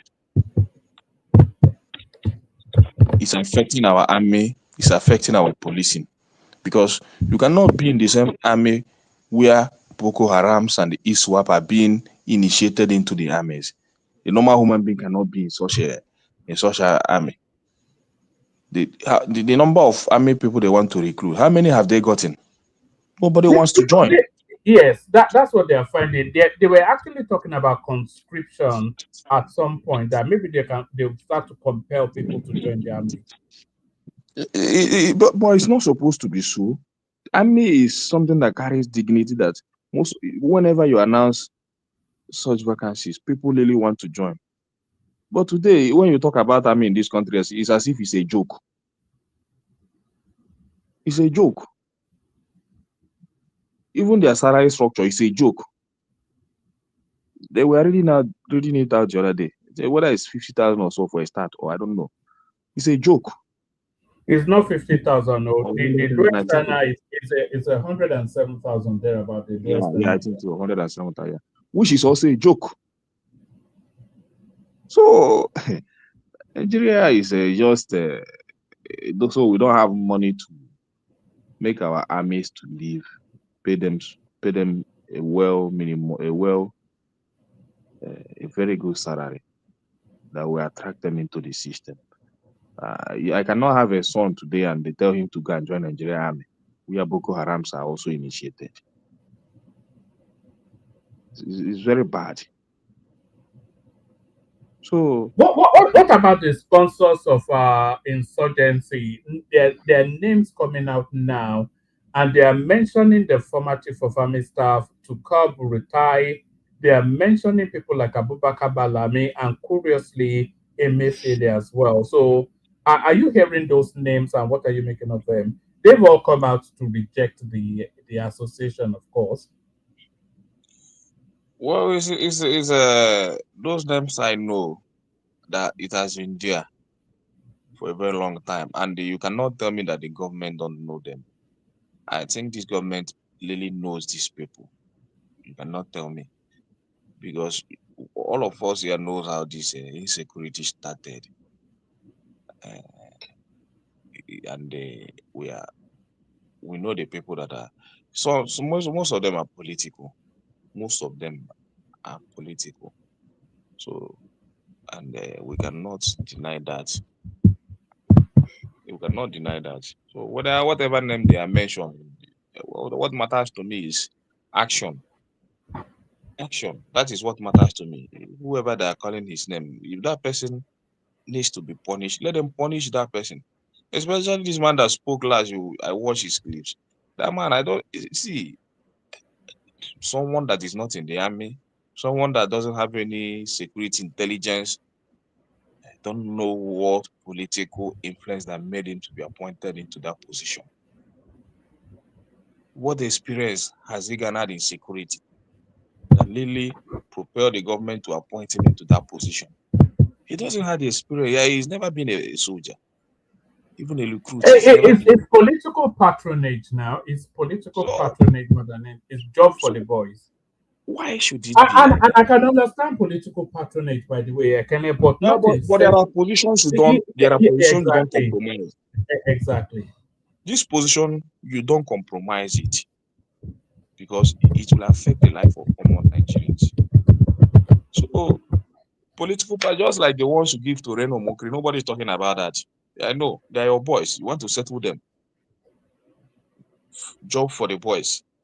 That one is okay. For this particular position is where people are looking very well for the government to perform. Even if you fail in every other part or every other sector, security you are not supposed to fail as a government because this is the primary duty of every government to secure life and properties. That is it. And you are using it for political patronage. It means you are not serious. You have never been serious. You have never been serious. So one man, I don't really have much to say, but I don't know. I don't know Is how that far. is there anything else that is occupying your thoughts in terms of you say you're not keen on this everybody's talking about the coup attempt in Nigeria in not in Nigeria in Benin Republic and the Nigerian stellar effort of our military guys that have they've gone into that country and put a stop to it. So that's a feather in the cap, surely. That's a pat on the back. That's a well done to Nigeria. Honestly speaking, I don't really care whatever the Benin Republic are doing, even if soldiers want to take over the whole place. That one is not my. What concerns me is Nigeria. I cannot be talking about any other part of this. You don't like good news about Nigeria, B. You don't like it when Nigeria does well. No, I like when Nigeria does well. That's what I want to hear. You understand? That's what I want to hear. I want to see where. All right. Yeah, talk to us about the temperature of where you are in terms of the festive season is coming up. They're still talking about dirty December even under this climate, which they should cancel anyway. But what's the mood of the people where you are? Well, the mood is very high. People really want to boy. People really want to enjoy. You understand? So I think from next week, we'll begin to witness uh, the people that want to travel. We begin to see how busy Are the people people. factoring in security to their Christmas plans? Are they factoring in security into their Very Christmas? well. They're very well. That is even the one reason. Even myself, I'm not even concluded whether I'll travel or not. So because What sort of security are you going to travel in convoys? The people that are traveling, are they going to go in convoys or how are they intending to? how are we You going have to to travel? navigate the bandits in that journey from You the. cannot travel from Lagos to East now with convoy. It's very difficult. So the only thing is that people are praying that they will not be a victim. That's the only thing. Just pray that you don't be a victim. So once you are not a victim, then you are a survivor. You understand? So for people really wants to travel because our market is closing on 24th. So I don't see anything I'll be doing in Lagos till maybe January middle that we are going to open. So I really need to be in the village and attend with my associate with my kinsmen and all that. You understand? So that's the There, there benefit are of there are Ise wolves that have to be eaten. yeah, there are a lot of activities are supposed to go. So I will really need to be around to enjoy those activities. So but let's see how it goes. I've not concluded, but I really want to. A lot of people say instead of risking their life, let me just sit back, stay in Lagos. Because the truth is that it's not safe in Nigeria today to travel from one place to another. It's not really safe. Honestly speaking, it's not really safe. Oh, oh, So you just stay one place and hide yourself. That's how Nigeria is now. All right, Bilan. Stay with us. Can I? So let's say a bit more from you, but let's move the microphone round. I'll take it in the direction of Ola. See if it's ready. Ola, you're up next. Hello, woman. Can you hear me? Yes, salam alaikum. Your audio is nice and Uh, crisp. Have you oh, bought a new Have you bought a new system? uh, woman, that like for you. You overheard me the other time that I said I, No, I got a new no, microphone, right? I didn't actually. It's the quality that is coming through. Yeah. Oh wow, thanks for that. I'm Yeah. happy that at least you can see the quality. Yeah, I have a new mic. Maybe you can recommend it to Patowski, who is always, about a carrier. No, it's good quality. No, Yes. but no, this one is a content making microphone. No. I told him, I said I got this one for $400. So I Wow. definitely is not going for that. Yeah, really invested. You ought to go full time social media. Who told you social media? No, well, I don't know if I will go. Well, I may. Don't let me say I may, because I've always had a plan. But the first microphone I got was 2014, which I never used on any social media. So, so don't let it. Well, anything can happen, right? So I may start teaching mathematics. I may start teaching computer science, software development, which I see. Now you said it, maybe it's something you should do, because there are platforms that you can put those sort of things on and monetize it. You only have to do it once and it will be giving you what's it called, auxiliary funds. Passive income for Passive income, yeah. Yes, I understand, but I just have a lot. I will think through it, because all those things, they are not really easy to produce. So you need a lot of time to do some editing, except you want to go live like this. But if you really want to go like something like teaching, documentary, and all those stuff, I think it takes a lot of time. To be honest, I All think it right, takes a Bilal. lot of time. Do you ever pick up your phone? I've tried to call you quite a few times, but I'm not sure if it ever rings through, or maybe I don't even have the right number for you anymore. Oh, really? I will check what is happening. One thing that happened is this: I have many phones, so but I do routing. So I will check. I will check what is happening. I will check what is happening. All right. Maybe send me a text so I know that the number is still okay. But Okay. to the conversation, the coup attempt in Benin Republic, Nigeria stands in breach of that, protects the president. Is that the good news that we've been waiting for? Something positive associating with the name of the country? Yeah, I think in my own humble opinion, it is a good thing for Nigeria to do, because when you look at the situation, already we've been breached around Niger Republic already. So this is a Benin Republic, closer to us in the southwest. So when you have military, when you have a coup plotter surrounding us, so indirectly they are getting to us. After 25 years of democracy, coup d'etat is not what anybody want to wish upon Nigeria, except some people that never witnessed military rule in that country. We are a country that we are supposed to be ahead of any country so far in Africa, given our population, our role in the regional peacekeeping, and the enormous wealth we have both in human resources and natural resources. So at least I'm happy that if those information that I got was true, that Tinubu was able to step up and help quench that kind of attempt. Because whether we like it or not, coup d'etat is not going to help us in West Africa. I know some people, they still have this mindset of politics that just because they don't like someone, you just wish the person to suffer coup overthrown through coup plots, and they could not be wrong. That's the worst anybody could wish upon his even enemy. So to me, I think Nigeria did well in in supporting the democratic government in Benin Republic to quench that coup.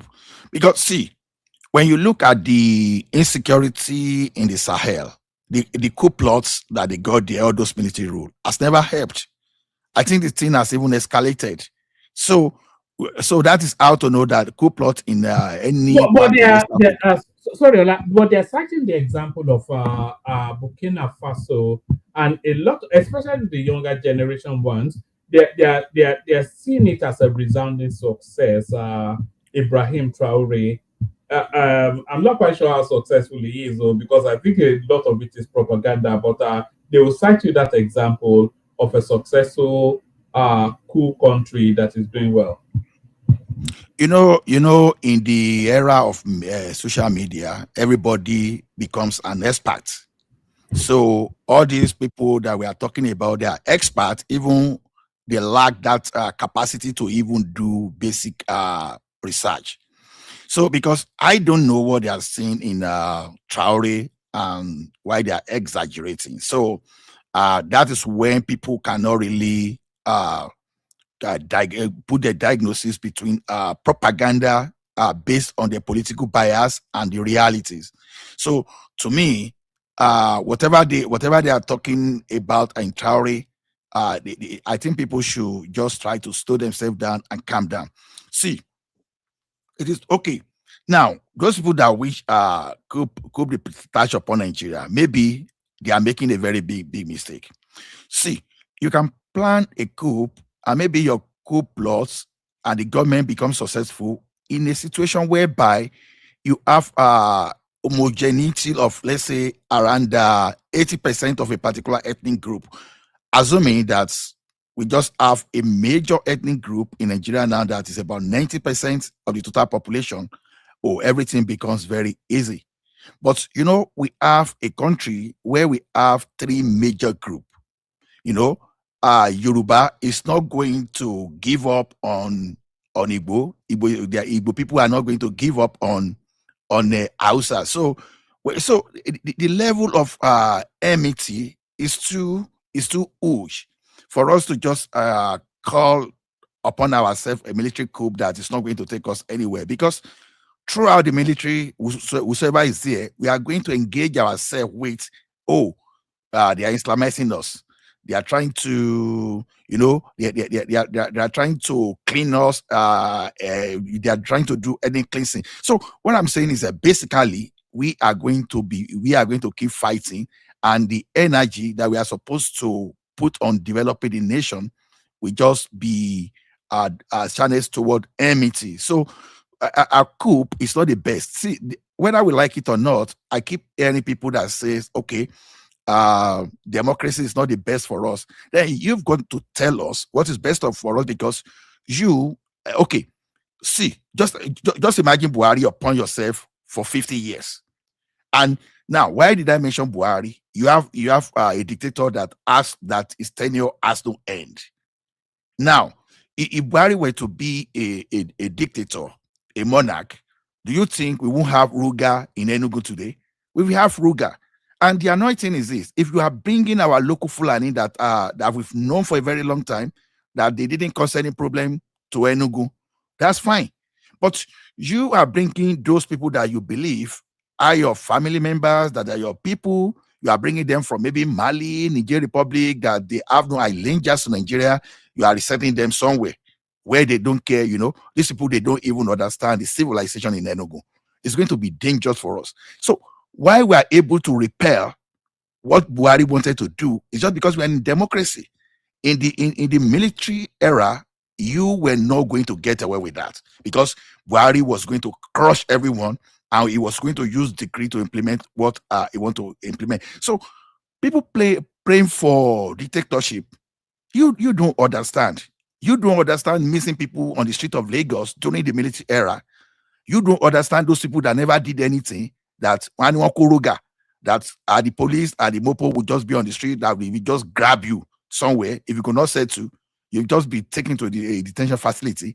You could be gone for 20 years without committing any offense. Those were the things we got under the military. And the spillover is still why even our democratic institution, somehow our governors, those people we are electing today, they don't even know how to govern again. Because in the Second Republic, the governors, they knew, they knew what to do. They were building infrastructure.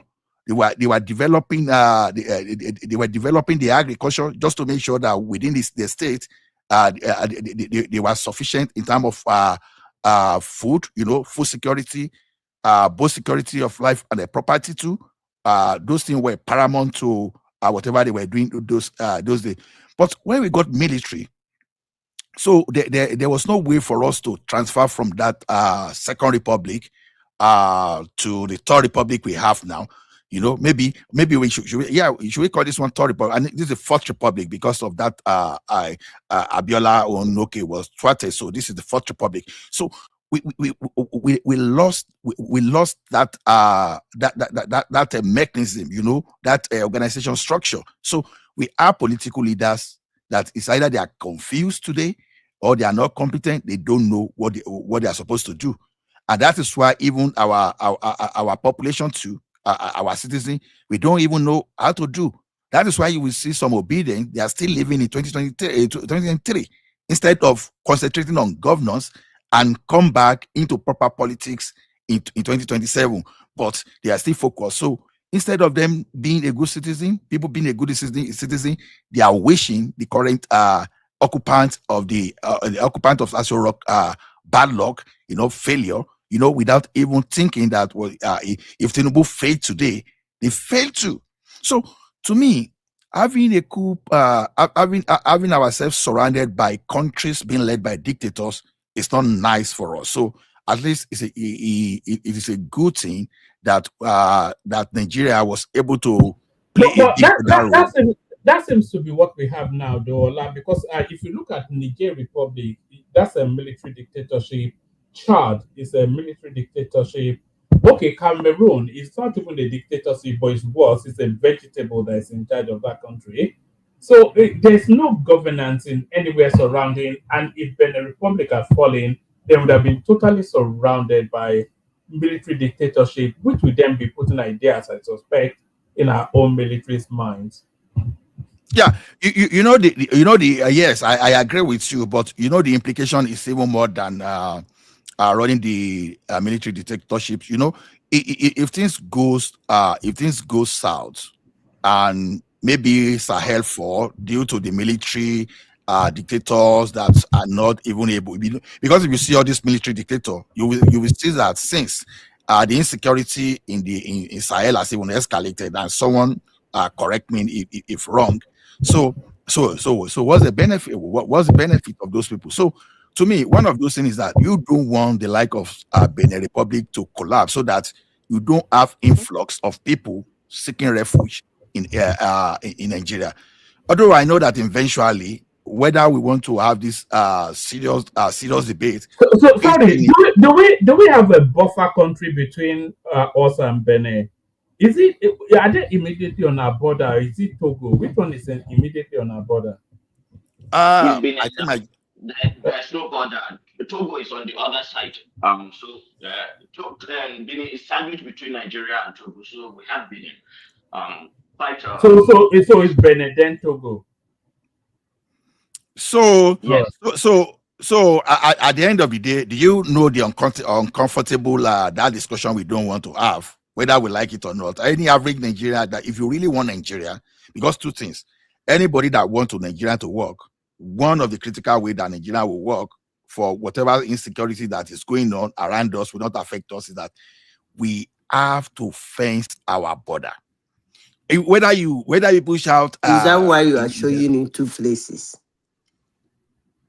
Ogala, I owe you a cold stout, big one. No, I know we are two generals. It's Azan that is is the fake one. I'm the authentic General Musa here. So Azan is the one.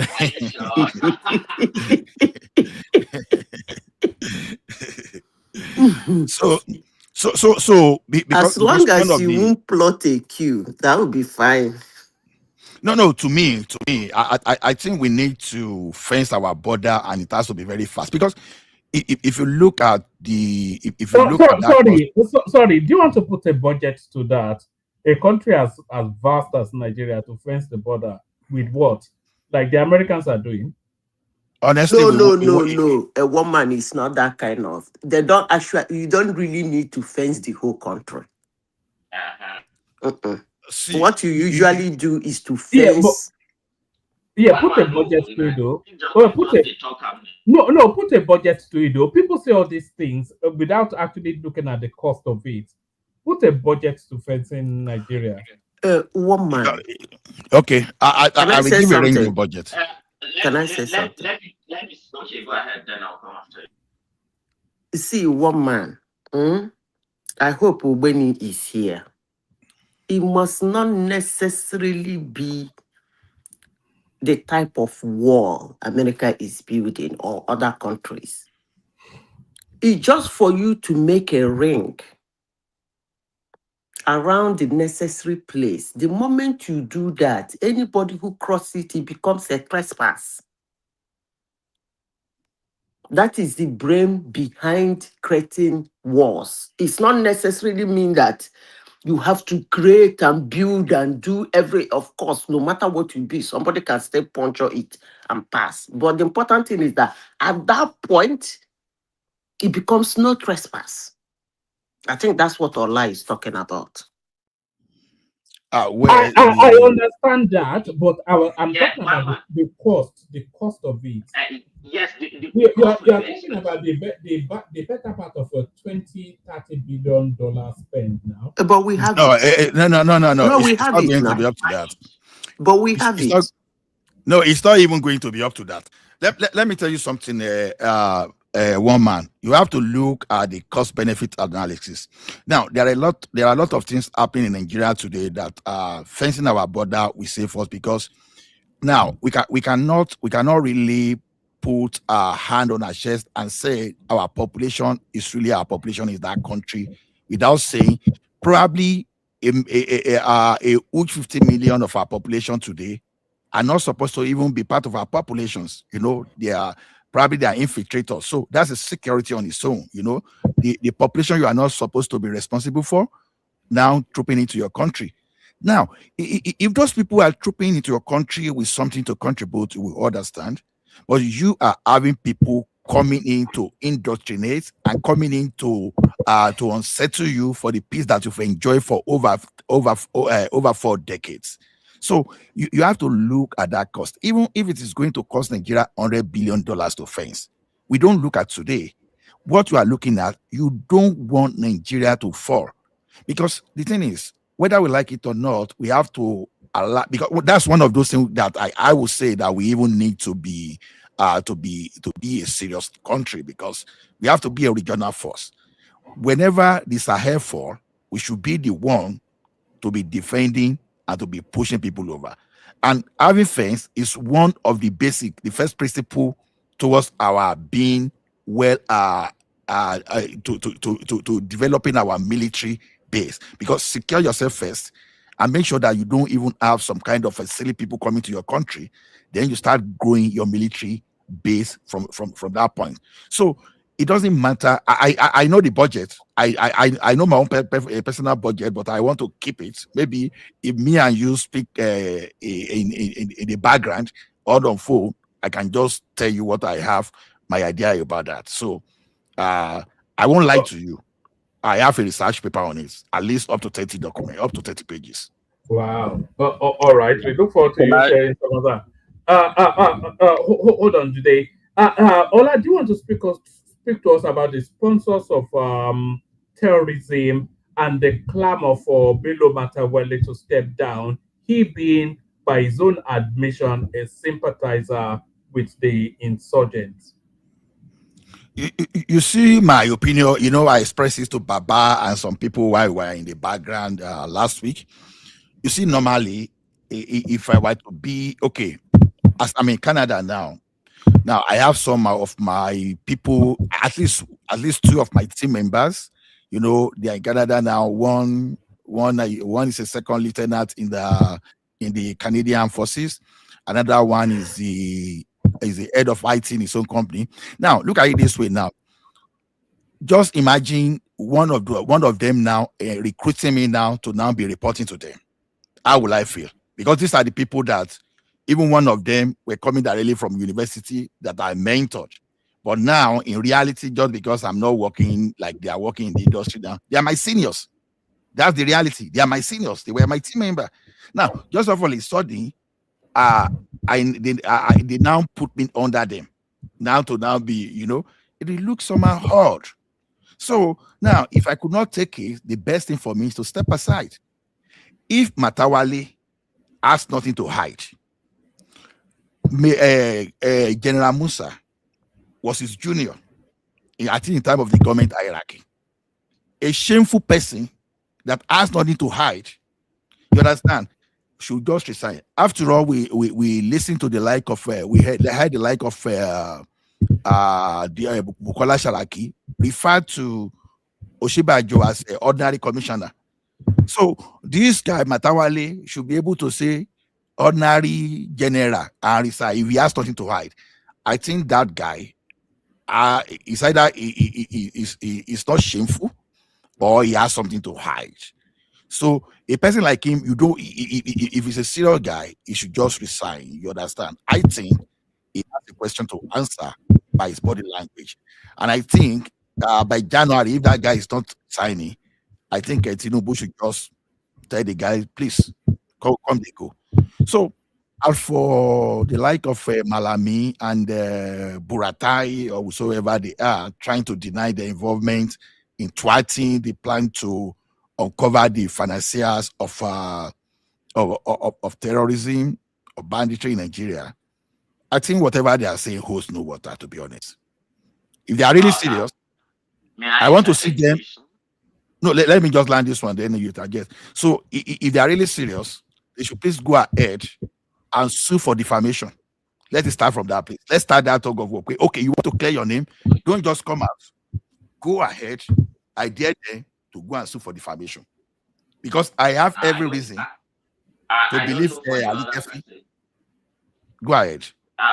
But I have every reason to also believe that Buratai is no Boko Haram member, not in the slightest. And I'm sure they are going to take legal action. Okay, Kefi is a disgruntled, sacked, court-martialed, disgraced soldier, so he has access to grind with most of the people that he called, especially Buratai, who was his superior and who was part of the people that disciplined him. So if you know people who hold grudges, Kefi seems to be one of them. And what it is during Buratai's reign as Boas was kind of it has been like that anyway. If you are Boas, your tenure will never be smooth. You have to crush other generals, other majors, officers. You have to do things for disciplinary purposes so that you will maintain discipline within the army and operational readiness and all that. So Buratai did his thing, and he left. Now people who have within the army, outside the army, who have been touched by some of his policies, are taking advantage now. They want to smear his name, but we know for a fact it's just like somebody telling you that the vice president is Boko Haram. How? These things are just so pedestrian, so local, so irrational that I don't even know how to engage. The South is just so prone to propaganda. Unfortunately, I just think that may be the case. But give me some evidence, something that I can latch onto. I don't just say things out of just your emotions. Sometimes I don't doubt Bertie one bit. I know him very well. He's a gentleman, fine soldier. No, Azan, in my opinion, everybody that failed to act appropriately is a suspect. You understand? And and now for almost 4 weeks now, I've been saying that anybody that is not ready to lay his life down for the country, don't even go for any political position. Don't do that. You understand? Because what am I saying is this? We be hearing all this list of financier of Boko Haram. You understand? And up to now, why were those people in government yesterday hiding? What were the people there currently hiding until Trump agitated everyone. You understand? So the point is this: there's no way you want to tell me that the like of Buratai, the like of Malami, there's no way you want to tell me that they don't have something to I hide. don't know of Malami. I don't know. I don't really care of Malami. Like people are saying, we are not saying we are not nobody is saying that really they are they are the ones sponsoring. But the question is this: they know something about, they know something we don't know. And if you know something we don't know, why are they not acting? Let me ask you, in that your Canada, how do you people get access to classified documents? Do you do your freedom of information request and then you get classified documents? All right, Hassan. Let's do it this way. Hassan. Let's do it this way. Let Ola land, and then we hear from Zeta, and then Jude and yourself, and then we open it up. So Ola, and after Ola, we start to do 5-7 minutes monologue. Ola, back to you. So what I wanted to say is that you understand there's no way Buratai, Malami, there's no way I can excuse all those people. So I think this government need to do something now with all this report coming out.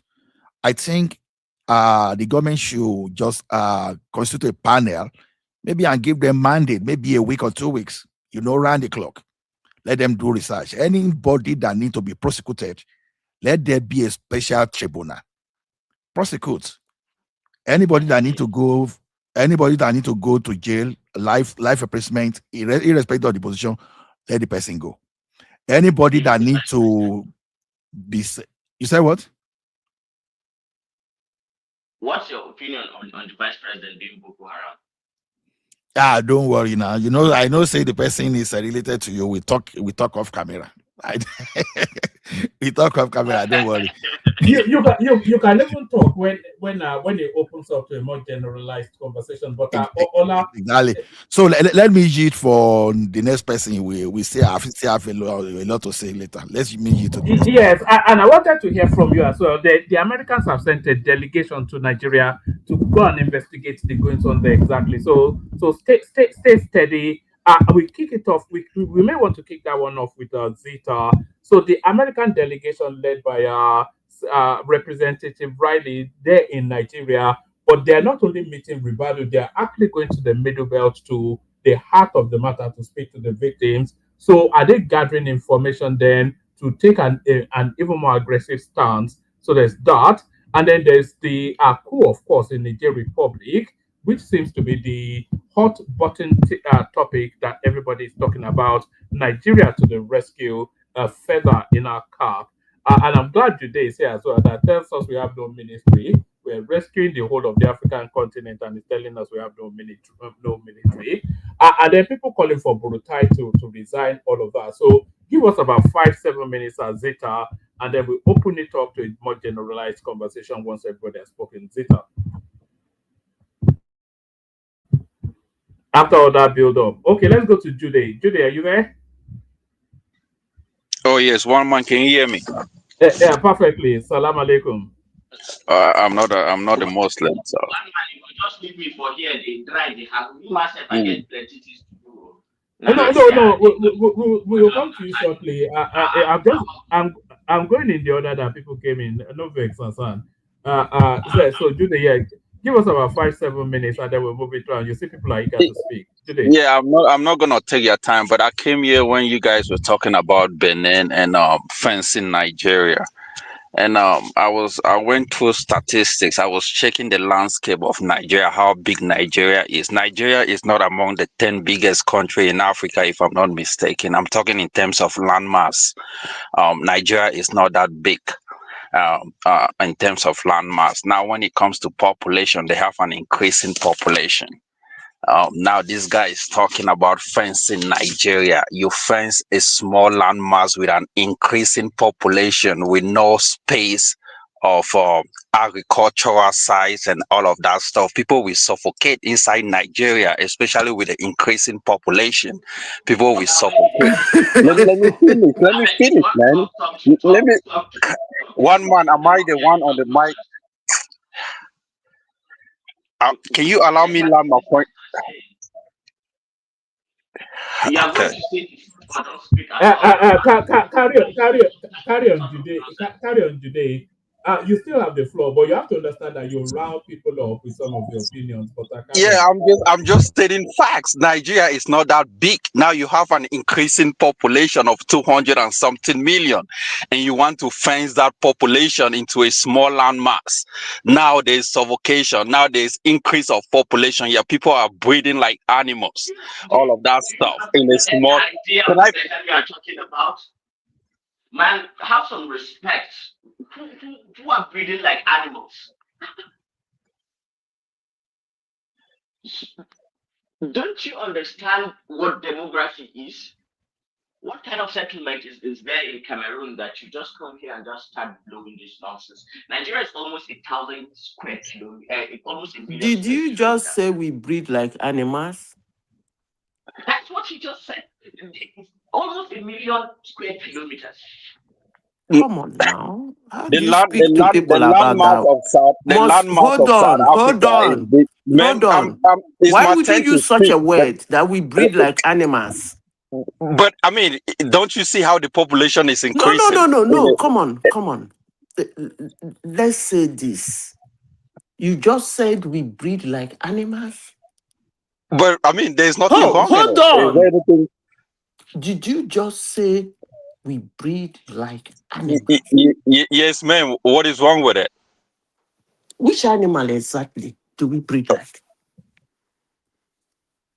It's a general statement. It depends No, on no, how you no, no, take it. But no, let me no. finish, right? Can you allow You me can't to? finish. I Okay, will go ahead. not You have the floor. listen Go to ahead and talk. me.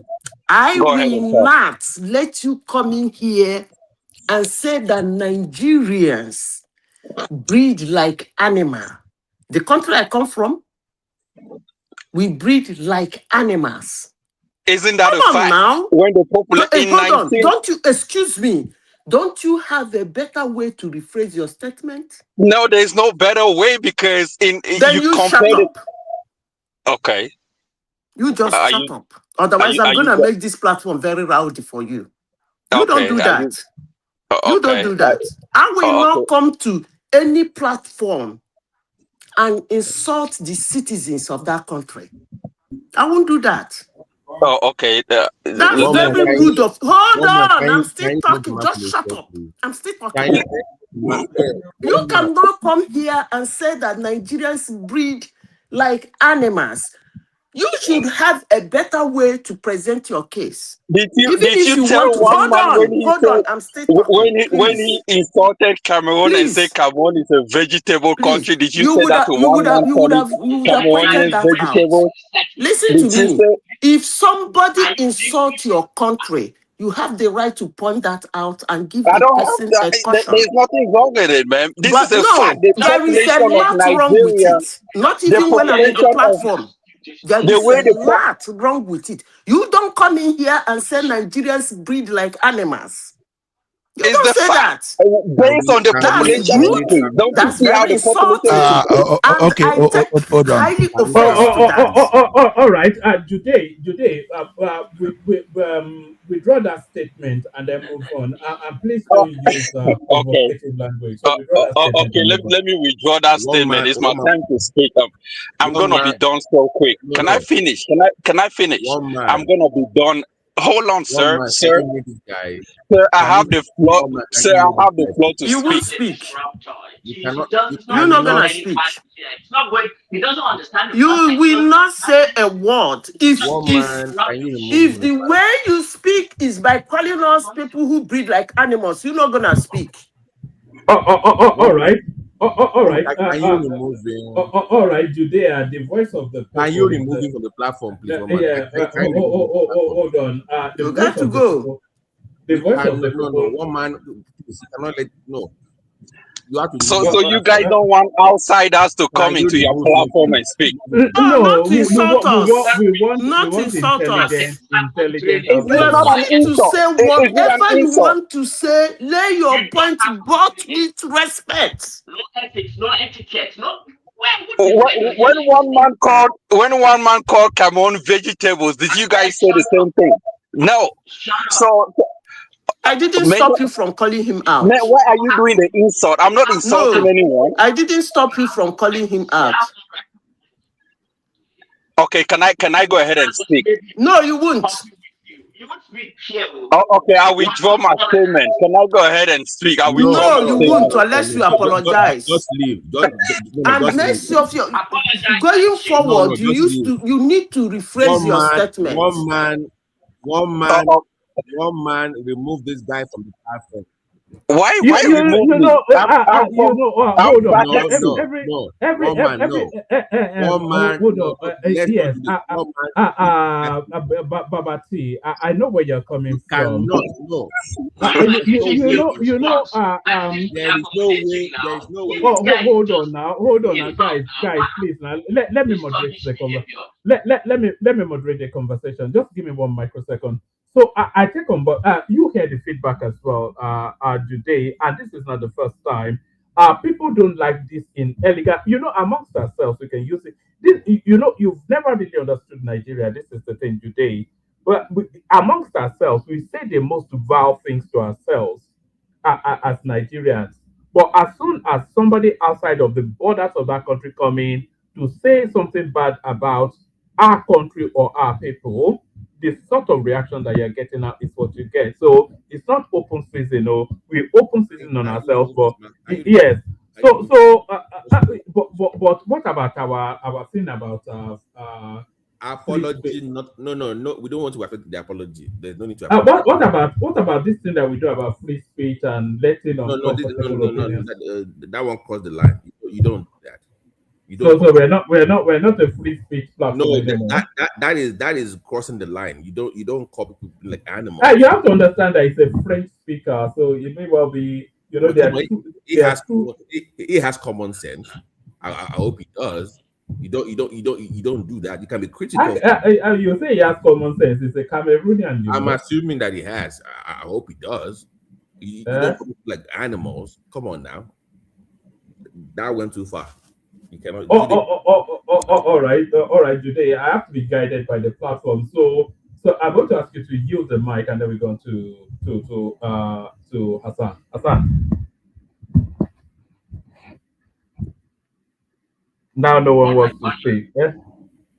Let me drop the mic. I had no plans to come anyways. I went in the background, but that really pissed me off. I'm like, what the hell is going on? Breeding animals, okay?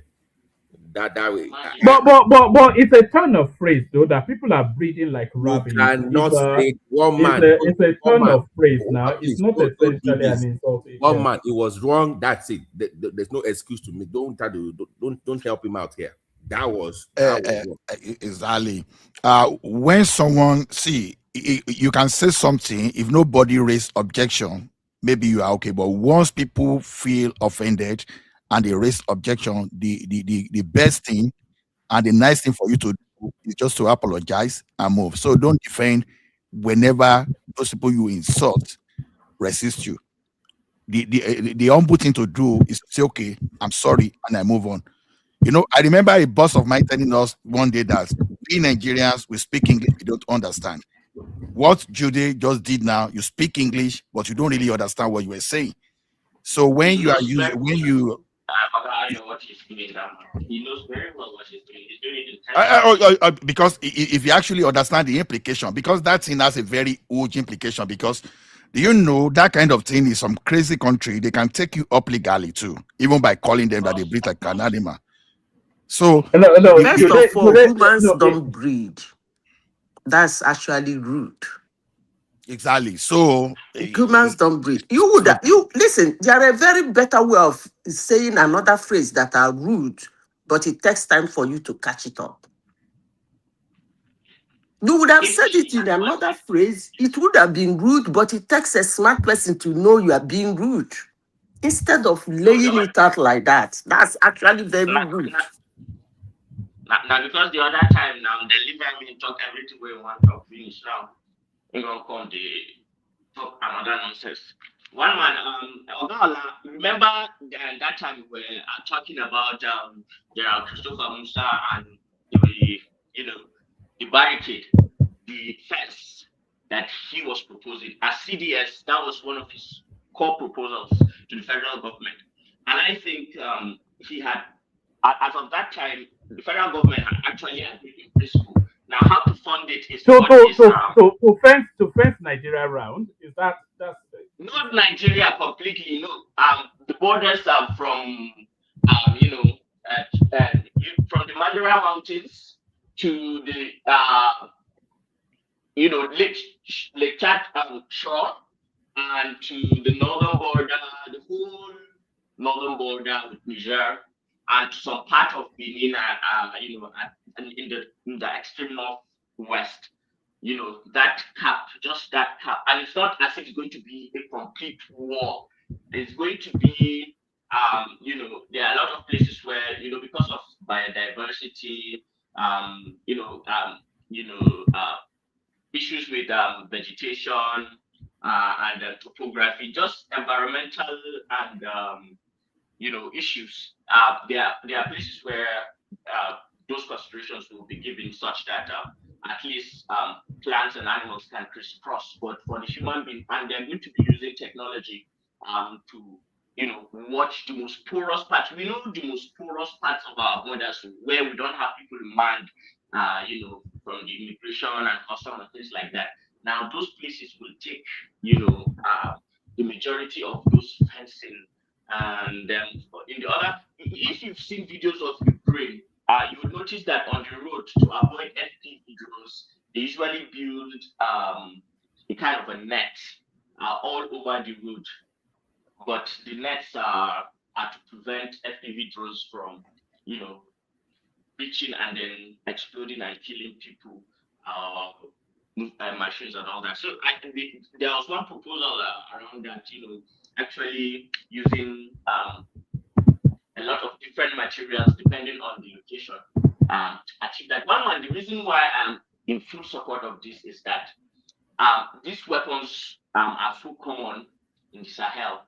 It is the weapons that I'm more afraid of, than the actual, people, because this is what has made the bandits and the terrorists so powerful. If you go back 20, 15, 18, 20 years back, it's not as if at that time there wasn't, Kamahada clashes, but at that time the Fulani only uses, especially our own Fulani, they only use stick. But the thing bad finish, the Bukari, which they call a cutlass. Now those weapons can be deadly, but they are not, when you compare them with assault rifles, automatic assault rifles. You can imagine the kind of, how just within the space of a few years, the whole balance of power has shifted to such a position where the bandits have so much firepower and people cannot defend themselves. You can imagine if I'm in my farm and somebody comes to attack me, I may go with my farm with my stick too and some cutlass too. Of course, I'm in the farm. I have to have something. So just because you have a cutlass I can defend myself. But you come on AK-47, how you get now. So if you stop that access, from the weapons coming in, the ammunition will finish anyway. When the ammunition finishes, it's either they throw away the carcass of the assault rifle or whatever they will do, but that will dampen down, and then nobody is going out. So the ones that are inside, wherever their hideouts is in, will then surgically go and finish them where they are, and then not allow any other. It's not even to control migration of people. That migration, arms, people who are buying arms and bringing it here, and those who are carrying the arms and coming in here. It's very, very important that we deal with that aspect so well.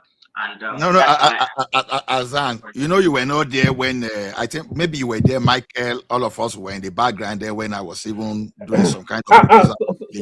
Sorry, Ola. Let me drop you okay. Super Tata or Tope and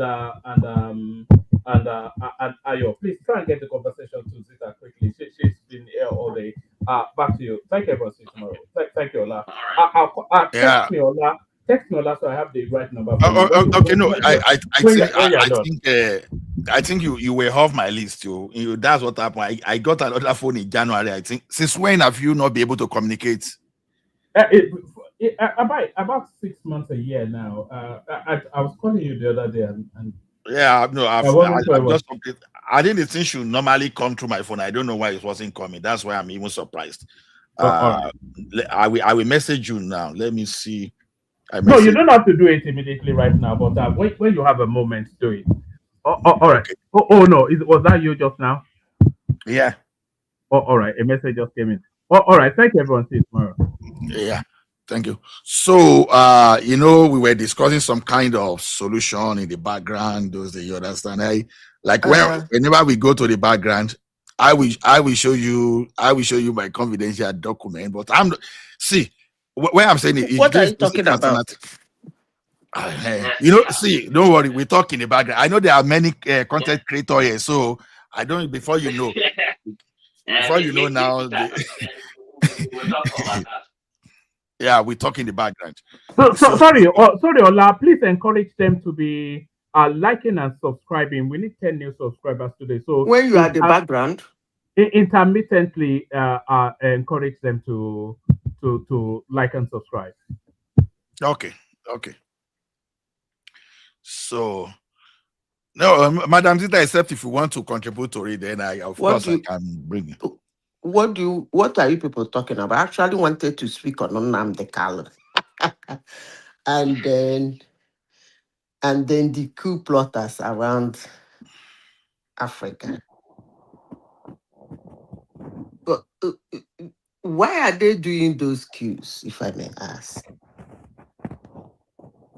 Because the countries that did the coups, their security are not better than the ones that didn't have coups, that are doing democracy. They are even worse off. That was off. So what is the essence of the coup? I think if we look at it wider, there is something that is playing out that is beyond one country. That I see the hands of,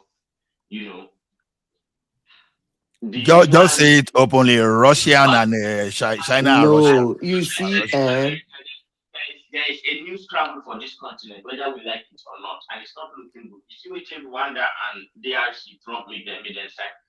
I mean, I didn't first nice to this.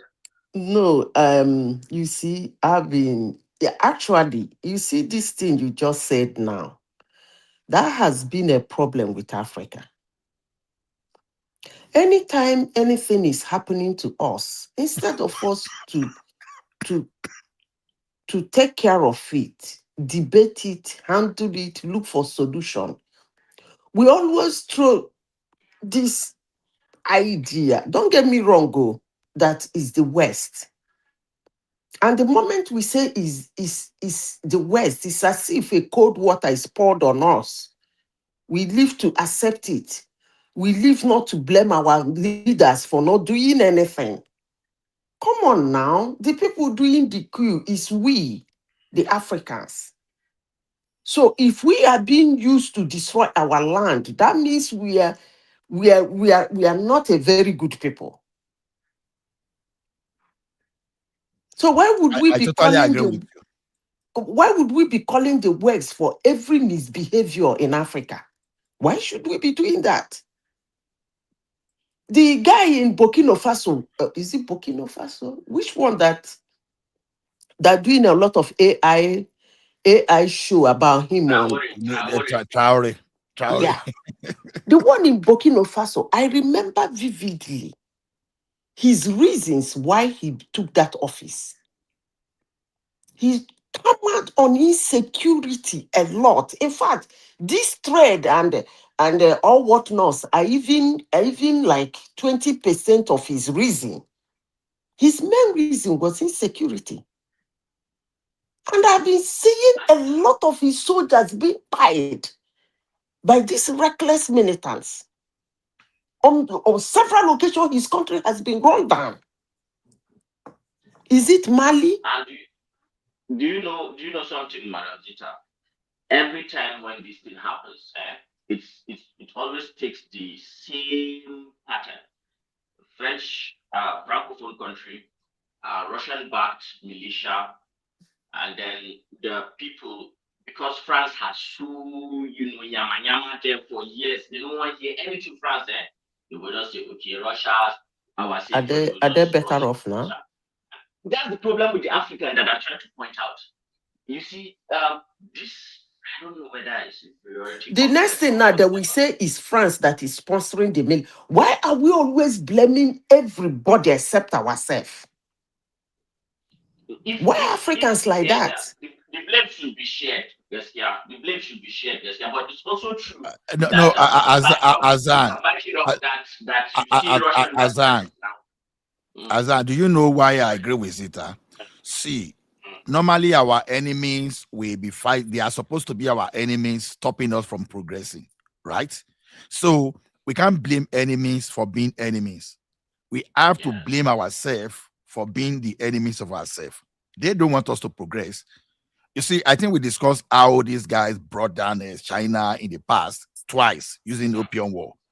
You understand? It was until the Chinese realized that, okay, we are the enemies of ourselves. And they now did the right thing. If we keep blaming these people and we are excusing ourselves, I think we are not ready for development. That's the way I see it too. I think I agree with Zita. Is anytime we mention West, even a leader, the guy goes, all this military takeover. The moment they take over, they will be screaming and shouting and insulting the West, how they're going to kill the West, how going to let them rude, arrogant, and pomposity. At the end of the day, you still go to look for help. So if you think France is not doing well with you, you went and brought Russia. So Russia is the one that will do everything for free for you. Come on now. White man are interest. What kind of They madness just is have their this? own interest. Well, it is what it is. It's just that we have a convoluted kind of identity, and we have an identity crisis. The average African man doesn't understand himself. He's just so No, I think it's our open to nation. manipulation. No, I think Not it's only our us, nation. You see, the there sub-Saharan was Africa no, in it's our general. nation. You are breaking off. I can't hear you very well. It is our nation. You see, the the African society is made of kingdoms. We are people that are being, we have one superior person somewhere that controls everything and then rule us that way. We are kingdoms, ethnic groups, kingdoms, and all those things all over Africa. That's the setting of Africa. Now, we the West came and kind of tried to force us to get out of it, to live a liberal where people speak, where people have an opinion, where people participate in leadership. It is not working because a president duly elected in Africa acts like a king.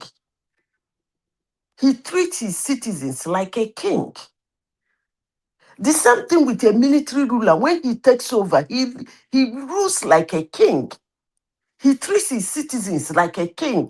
So that nature of an African man, I don't think it has actually left us.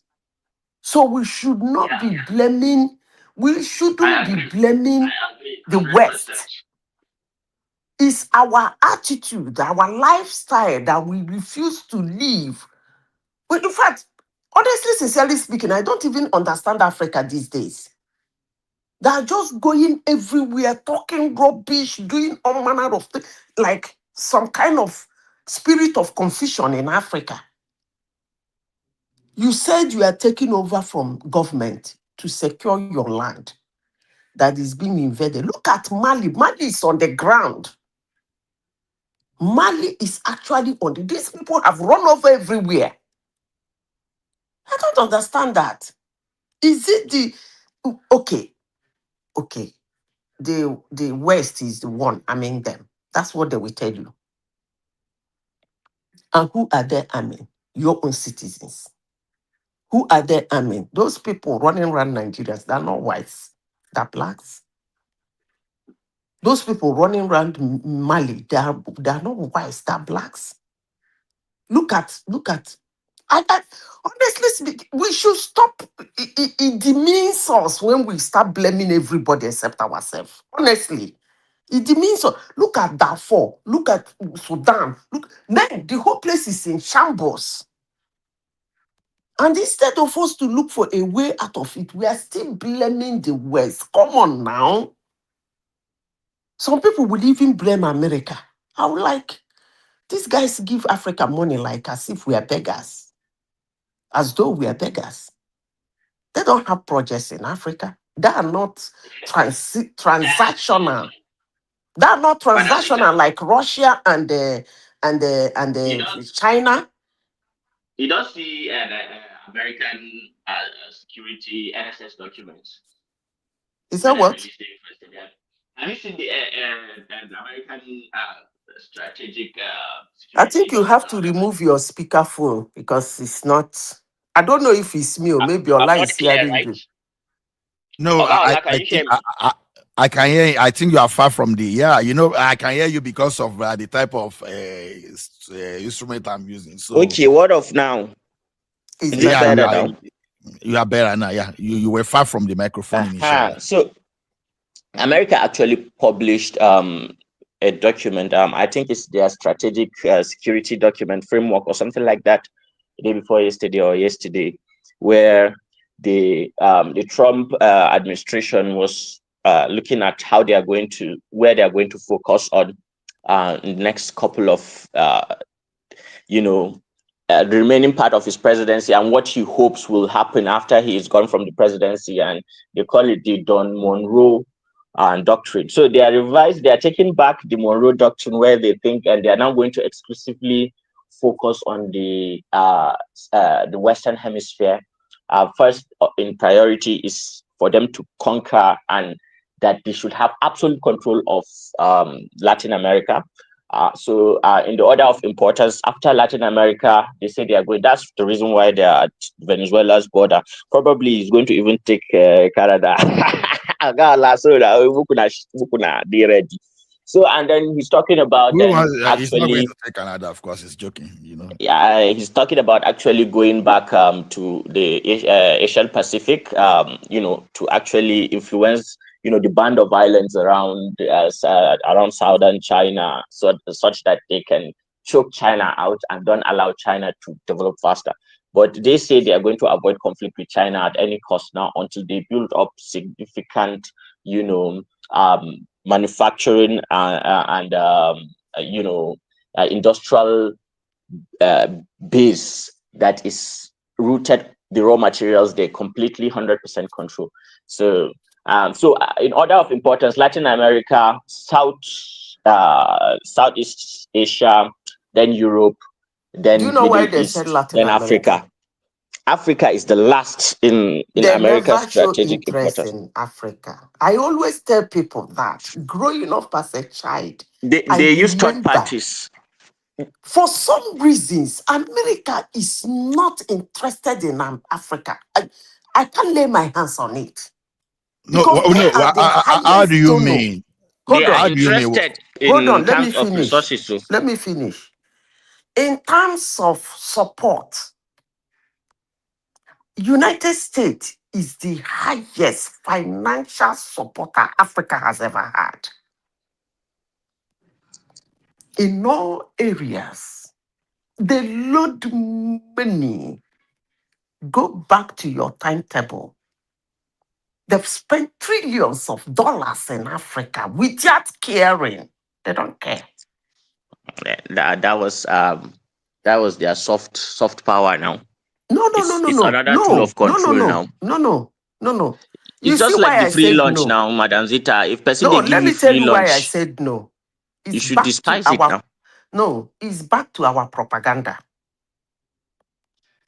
When they load that money, our leaders misbehave. They will turn back and tell you, the citizens, America is trying to influence us. They want to choose a leader for us. It's as if they poured cold water on our body. We say, oh no, America, oh, they cannot come. Oh. Those are propaganda. Let me tell But you they one do us thing. bad thing with IMF and that their World Bank. Listen, let me tell you one thing. One thing you have to have at the back of your mind going forward is that go back to the drawing table. If United States has wanted Africa, they would have had it long time ago. All these railroads, all these airports, all these roads, all these infrastructure, schools, and everything, they would have been the one to build them and put all their gadgets and souvenir everywhere. And that you would have welcomed it because they have the money. So when I hear people saying America is, I begin to wonder from where now? These people actually give us money like beggars. You see a beggar sitting on the road, you just dump money into his begging pan and walk away. That's how they've been giving us money over the years. They don't care. With all the natural resources in Africa, with all the things in Africa, the only thing is that they have their companies that work there. And they come there to work like Selense. They work like, their companies come there, work like, before you say Jack Robinson, they walk away. For some reasons, I don't know. I don't want to say whether it's because Africa is far away, but there are countries that are farther than Africa that they still do business with. They still poke nose. Madam Zita, I think they have interest in Nigeria because at least some of us were opportune to work for American companies, even though we want to claim they are small, they are not that big, but at least some of us are still grateful that they have some company on ground that we started our career with. So I think they are interested, to be honest. They are interested. So, but the level of that interest is What kind not of interest? okay.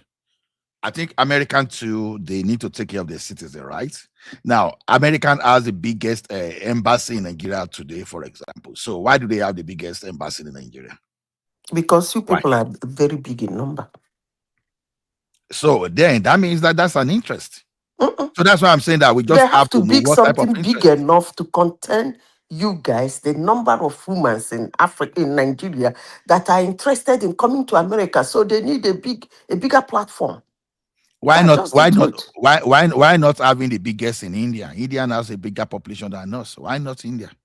Because India actually do not do that shenanigan of dual citizenship. That India has the highest number of diaspora, seconded with China, in the United States. madam, So how did they come?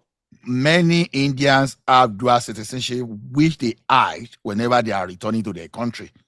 As a matter of fact, They don't if use there's this dual anybody, citizenship. if there's anybody that undermine any country's immigration system, they are the Indians. Because sometimes I compare them vis-a-vis China. The Chinese people, they do undermine. What the Chinese people do is they can stay in their country and buy all your assets. You understand? And buy all your assets. But even when they come to your country, they come and form their own kind of caucus when they are when they are placing their company. They don't come here to hijack the business you have on ground. But Indians, they will come and hijack the business you have on ground. They will even put the population out once once they get to that top power, the top level, and they will hire themselves within the WhatsApp group. So what I'm saying is Ola, this. I don't want to move away from the topic. Let me ask you a I'm simple coming back question. to it. So they have interest in all, but what type of interest is what should we should try and find out. They have interest, definitely. Let me ask you a simple question. America is not born today, and Nigeria is not born today. If I make a rough estimate, America has spent $1 billion. I'm just saying. Like, I want to say it like a novice.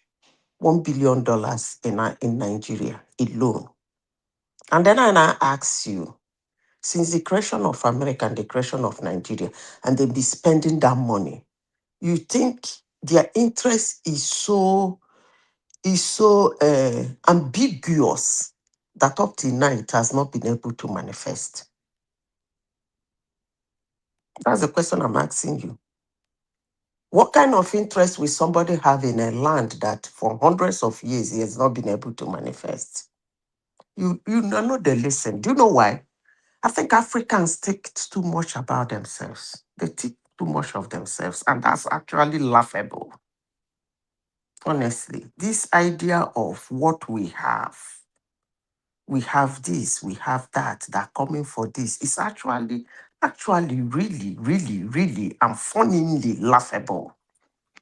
Because there is nothing But you Madam have. Zita, Hold on. even in that document, sorry, even in that document, what the Americans actually said was that they did not say it explicitly, but what they inferred was that they take Africa to be just like an extractive hemisphere where they come and get their raw materials, and that they expect the markets to be open for the African population to buy from their economy, practically a dumping ground, and American services.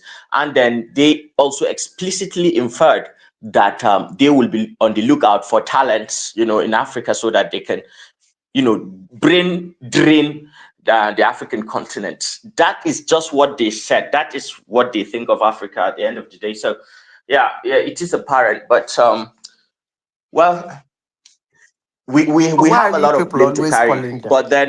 but then I don't see how, if we do not do our homework, whether it is China or whether it is Russia, every country that comes into Africa has its own motives, has its one, is only looking out for its interests.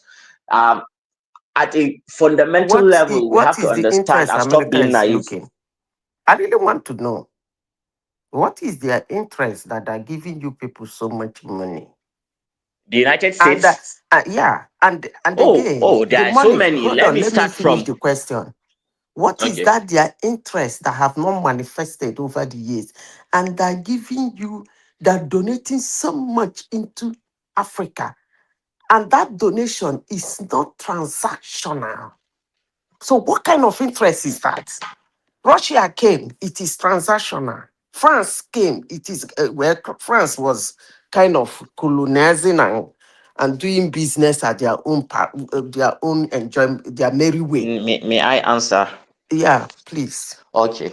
So one thing that is fundamentally different with the United States and Africa is the fact that unlike Russia and the Europeans and the Chinese, America has the exclusivity of the dollar, such that our economies are so tied up in our reserves and our investment in their bonds market and all that, and the debts, American debts that we buy, and so on and so forth, and the conditions in which they put on IMF and World Bank loans, to such a stage where essentially we do not have value, and that keeps us exposed to such a way that America actually, as they print money, they just give us inflation. America, the government of America will print money, and then your own money that is, uh, your central bank actually keeps as foreign reserves, depreciates. And when that depreciates, it affects you. It affects your own naira. And coupled with the fact that most of IMF loans are tied in such a way that it typically benefits the Americans. So America takes out so much, and it opens up the African continent for cheap, such that if it's not because Nigeria was in the OPEC, I don't think Nigeria would have gotten the value considerably for its oil wealth, because we had that body that actually protected Nigeria, and so the world had to deal with us as a bloc. If not, other African countries with their own raw materials are actually bullied in the market by the West to such a point that they actually give up their. Look at what Ghana with their cocoa and all that cocoa belt. So Africa is essentially, being. So America hardly gives back 10 to 15% of what they extract out of Africa. So if you look at it that way from an economic What did they point of extract view, from Africa, if I makes may sense. ask? Hmm? What did America extract from Africa, if I may ask? They no be ExxonMobil, they extract crude for Nigeria. That's No be their them they do for company Uganda. now. That's their company. You are mixing the two up. Hold America on. is just like a No, corporation now. It's just an no, interest no. group. You are mixing the two up. You are The two mixing the are two mixed though. up. America America always as have a business. government, wait, there is difference between your, that is why I actually do have issues with China and Russia coming into Africa. Because it is better than a country gives me money and he's a company that is owned by a citizen or a group of people in their country can come into my country and do business. That's a total different thing.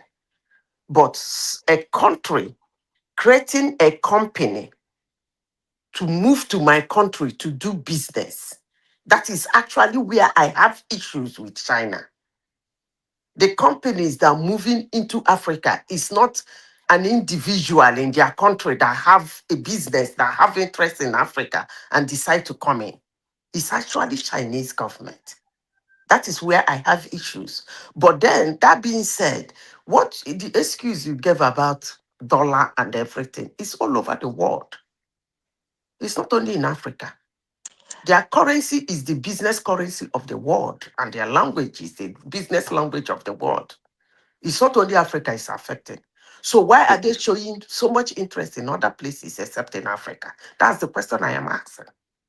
Well, you have to understand that what the Americans actually want is a ripe market. If your market is not ripe for a healthy middle class that can buy most of the products that America is selling, naturally they would rather that economy become extractive completely, and the institutions in that country are rendered, moribund or whatever, such that they'll just take the raw materials, go and do what they want to do with it, and then if they dump their old cars, if they like, they can bring it to you, and their old electronics, you can go and buy it in what they call that market in Lagos. So what you have to understand is that if you look at Asia, countries like Singapore, Malaysia, Indonesia, places like that, well, they have a healthy middle class population. They are young.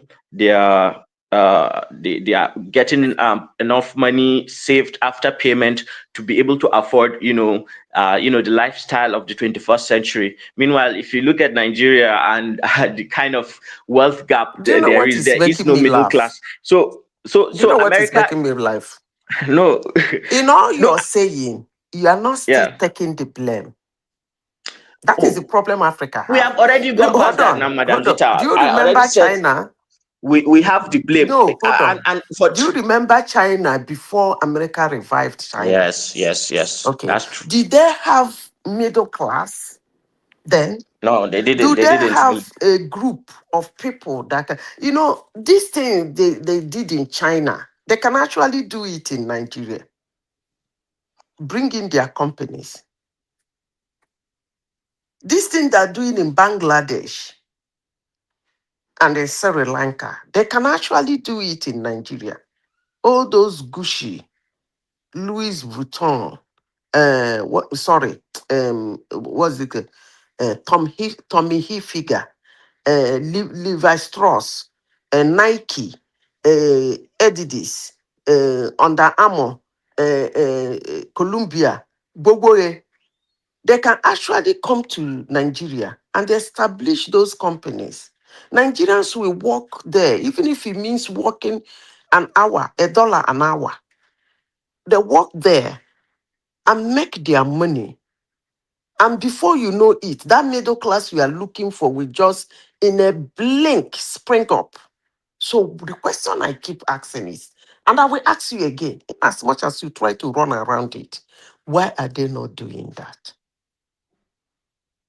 Because when they went to China, China did not have that consumption, that consumer index. They didn't have it. That made them to have consumer index. They never had it. China came and made a deal with them. They had that consumer index. They didn't have it. They brought those companies into China. They started producing. They were paying them little money. But before you say jack, they had that middle class. So why are they not doing it in Africa? That's the question I'm asking. In as much as you try to run around it and No, paint I'm it, not running that away. still, It's just that we can't still compare remains my apples question. and Because there oranges is now, Madam several Peter. ways they can come in Africa and do business in Africa. And then the only business, and it's only mobile, the only business they came to do is oil company actually forced them to. Just like that, forcing Donald Trump now to look at Nigeria. People think it's all about him. It's No, not all no. about him. I will tell you why they are not coming to Nigeria. See, in any partnership, it's not only one-sided. So then, because one side, you have to make yourself available for the capacity you want to bring in. Okay, let me give. Okay, look at what is happening today. Suddenly, Nigeria we went to China. You understand? Because we were aware of the sovereign weights that China was creating, and we know how they were desperate to even leave the shore to come and invest in the foreign. So they have a model that favor us. You understand? We went to them, you know. I think Lagos started dealing with them in form of PPP.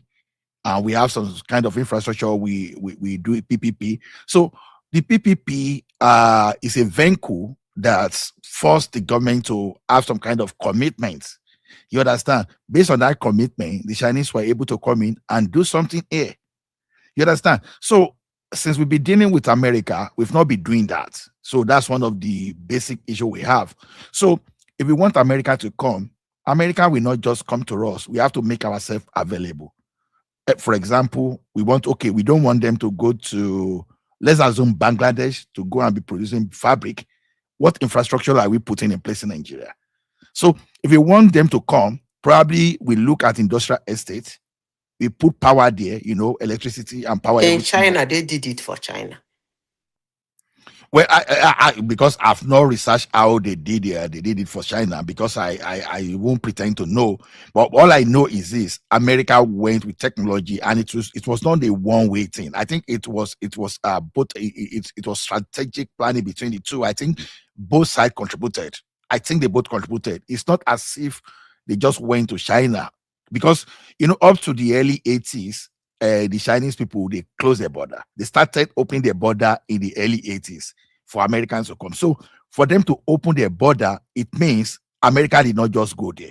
They, Yoruba would say, Omotoba Shepa, that is for a mother to carry the child. The mother, They did not. China did not contribute anything. What they contributed was the idea of securing their businesses for them. In the sense that, hold on, let me finish. Let me finish. In the sense of no ridiculous legal actions, because that's actually what sets American companies away. Ridiculous, a boy will come to the store to do one or work for you. One machine don't hit him for head. He go court. The court go tell and say, tell you, say, before, because you did not keep the machine well, one reason or the other, it don't hit in head. That awarding the idiot $1 million. Before they do it 3, 4, 5, the company will collapse. So those are the things they promised American companies. And they promised them cheap labor without stress. And that is the irony. They do all those things for American companies to grow and come back to America and sell in dollar. Are you getting the point? Okay. Did they build electricity? Did they build electricity plant for China? Did they build electricity plant for India? They didn't, because you must have. Okay, now when the World Bank and IMF pushed IMF to us, you understand, where their expectation was that Nigeria will use that opportunity to build the infrastructure. But what did we do with the money? We embezzled. So the thing is this: if you are calling America to come and invest in your country, how? Because number one, before they can come, they have to justify it economically. The infrastructure must be there for them to even go to that place. So are we even preparing the ground? So both China and India, they made infrastructure available, then coupled with government policy for them to thrive. So that is exactly what I'm saying. Okay, without government policy, for example, even Dangote, our local industry, will not even thrive. You understand? Whether you want to talk of the cement, whether you want to talk of the of the refinery. So we have to do our own part. If we do not, if we do not do our own part, you understand, they won't come. By the way, let me ask a question. How is Dangote running that refinery with that? What kind of electricity is he using? Is he generating his own electricity? Yes, he has his own electricity. Yeah, and we expect him to sell the excess to send the excess to the national grid. Yeah, it's generating. Yeah. Okay. I And heard you know, that his excess can take Lagos and you Ibadan. know, it's water. The water that man his bowl can supply the Yes. entire southwest. Yes. If you see his entire bowl, Nigeria, we don't have that capacity. This guy sunk a bowl that will serve the entire United Kingdom in that Lekki there. That water from that bowl, may you not release that water to street of Lagos. So now go give me that too. You see, Maybe small water refinery they use, sir. I that's what I'm know saying. that's why I'm asking that question, because sometimes I pity him. The man was talking recently about people with private jet and what is it, Rolls Royce, that when he sees it, that the thing is annoying him. Of course, now Too much these sometimes. boys, these Dangote should have musicians, they will go mentioned and buy Bethany, buy the look no. at Okoye brothers. They should have What? even mentioned Dino Melaye. No, Because forget those are about the kind of people politicians. that We know those ones are idiots and they steal our money. That's not the people we are discussing. Let me give an example. The Okoye brothers, P Square, the money those boys made in their music, I'm still asking now, what is their business? What kind of business do they have? entertainment now. No, Entertainment, celebrity. no. Apart from the music, the song that we are singing, what kind of businesses did they open? Because those boys made a lot of money. I think they have a Is it fashion not real estate? They are doing real apparel. estate now and transportation. I've been You waiting see, till it. you see, that's the problem Africans have. Every African tell you what to do. That's how, okay. Let me not use the word problem. Let me use the word selfish. The moment an African man make money, the next thing he'll be buying is houses. He buy land, he buy houses, he buy land, he buy houses. Yeah, that's a good thing. But remember, you're not employing anybody doing that. You're not employing anybody. You don't grow by doing that. You can never grow. So Dangote knows what he's saying. He did something. Can you imagine? Let's assume somebody like E-Money has something like will I say pepper uh, pepper produce like toma pepper, like pepper. You know this our habano peppers. It sells outside of Nigeria like crazy. That's very harsh pepper. That's our fresh stew pepper. Let's assume that the problem, the work E-Money is doing is to can those peppers and be sending it. That is, it has a factory that can can those peppers in different spicy. Do you know how many people Tomato will be paste. employed? You know, we Do you know how many people will be? lose Let's assume that there is thousands, somebody hundreds again. of thousands of tons of tomatoes every season because of lack of refrigeration. And then somebody else is doing maybe a piso of ogo or something. Somebody else is doing this. Somebody else is doing it. Do you know how many people we employ? This, sometimes when they say insecurities about joblessness, I seem to agree with them. A hotel they Yes. just they build for here, hotel. Yes. Go Abuja, Insecurity go is Lagos. about joblessness. I think I seem to agree with that. Because if you give a youth a sense of responsibility, I don't think he'll be running around.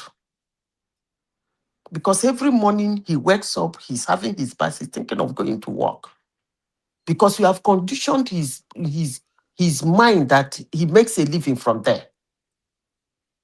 Even if somebody is stopping him on the road to talk to him, he'll be telling the person, I'm running late for work.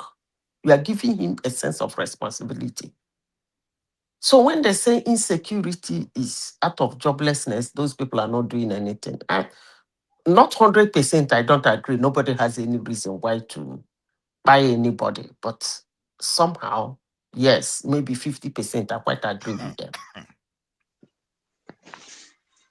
You can imagine how many types of companies that will be opened in Nigeria based on the raw material. Do you know that Ola, do you know Pando Yam called Ola? Yes, now. It's in the US now. Okay. You know it's a Yoruba boy that owns it. Well, the guy stole my name. He stole my name, yeah. No, it's a Yoruba man that owns it. I know, that's why I say he stole my name. I know. You see, he cannot manufacture it in Nigeria. He doesn't have to. That yam is from Nigeria to Ghana to US. I know why I'm saying that. You can imagine what that kind of company should be doing to use in Nigeria. No, see, no, it's not even that. You know, that's still like a small scale to medium. So I think Dangote is even talking bigger than that, because those kind of company, they cannot afford the type of electricity, the type of scale for bigger company. Because if you have to generate your electricity, right? Yeah. You have to generate your electricity. You need that scale. So that's where the problem That lies. electricity is a big problem in Nigeria. A big problem. It's a big problem, yeah. It's a very huge problem in Nigeria. I used to tell somebody in those days, jokingly, I said, if there is constant electricity insecurity, we go. The person used to laugh at it. But Yes. now I think I'm believing it. It's not even yes, it's true, because the kind of opportunities that will just open. I used to tell people, there is a story I told here in this platform in Port Harcourt. There is one boy. He lived in Shell Port Harcourt, inside not the residential area. The residential area, they have 24 hours of power supply. I'm talking about the office area. They have what they call Share RA. It's Share Residential Area. Then they have Share IA. Share IA is industrial area. That's where they have the way two part apart, two places apart. They're not close anyway. The one is in another town, the other one is in another town in River State. So when you close from, but that kind of close, when you close from work, the bus will take you to the residential area. In that industrial area, they have what they call Shell Dog Session. That dog session is the police, their dog session, Shell Police, their dog session. They have what do they call police, where police people live again? Police barrack. Inside the industrial area. So they have 24 hours of power supply. Do you know what this boy did? He was living with his brother. He started with me and my colleague, me and my friend. That auntie, he's a bit iron clothes too. We thought he was joking. A graduate. Say he's a bit iron clothes. That he will iron our clothes for us. Our suits, anything that he knows how to iron it. I said, we are going to pay. Say, auntie, now you are going to pay small money. Don't they iron your clothes by yourself? I go to iron them for you. This boy disturbed me and Miss Cynthia disturb us. We carry our clothes to give this boy. By the time the clothes came back, Ola, you know, go believe him. Better than the dry cleaner that we used to go and pay. That was how before you know it, this boy say, give me your clothes. Before we know it, this boy has bought washing machine. In that place, he's living with his brother. He washes the clothes, he irons it for us, he bring it into the office. Before you know it, everybody, you know what they call cheap service. And again, it's pick up. It's either he calls you, you come downstairs from the building and pack your clothes and put in your boot. Or he calls you, you tell him to go and meet you at the car park. He will come there with your clothes, you dump it. So it wasn't that kind of closing from work to walk, drive through the traffic to go to your dry cleaner to pick your clothes and then start driving through the traffic again to your home. Do you know that this boy opened a dry cleaning shop with our money? Smart guy. With his money, oh. No, with our No be na money. money again, oh. With our money. Oh. This guy started with 100 naira per suit, 50 naira casual, 20 naira. Before you know it, he But started dry this cleaning story for. don't tell about Madam Zita. This Gen Z, they no be like this. No, like what Madam But, Zita but was saying. that guy is a Gen Z now. Really? Yeah, he Oh, was a Gen Z. good for him, man. He was born No, in 1992, I think so.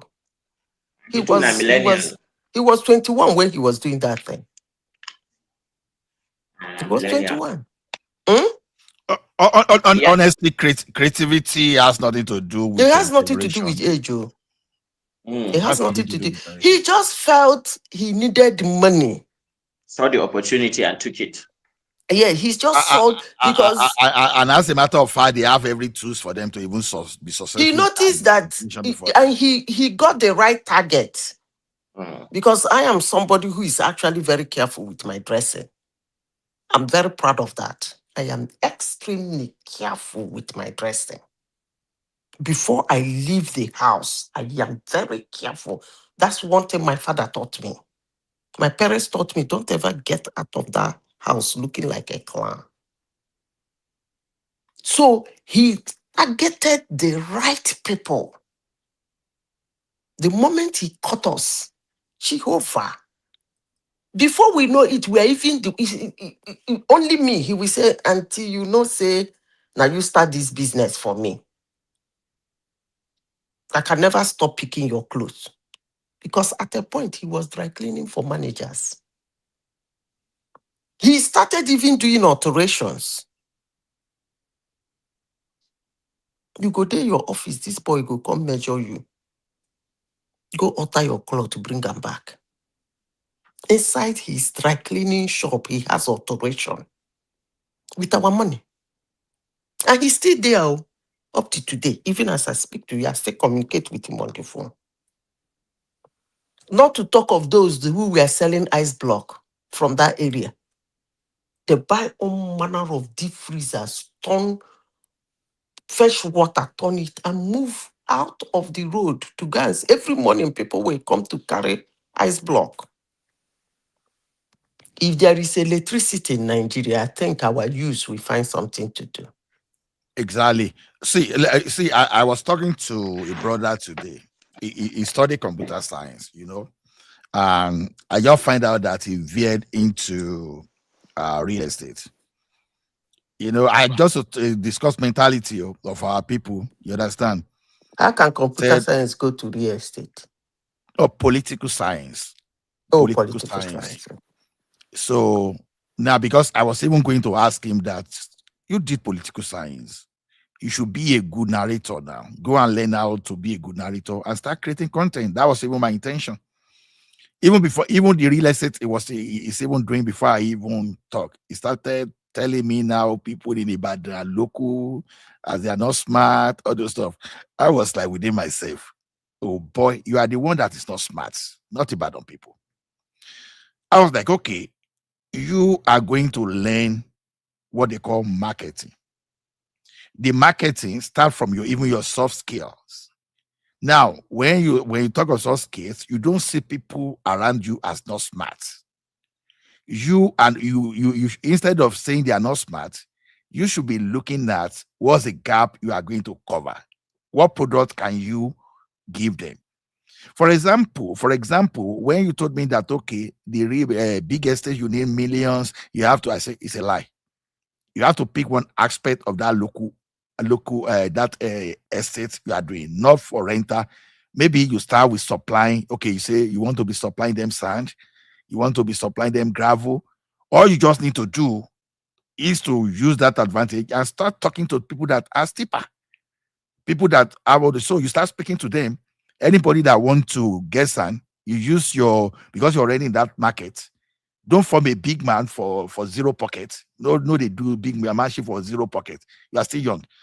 You take the money from those people that want to buy and give to the cheaper people you supply. All you need to do is get the market, get the supplier. You don't need millions to do that. All you need to do is build relationship. When you build relationship and you start making money, then you can start talking of, okay, can I go further?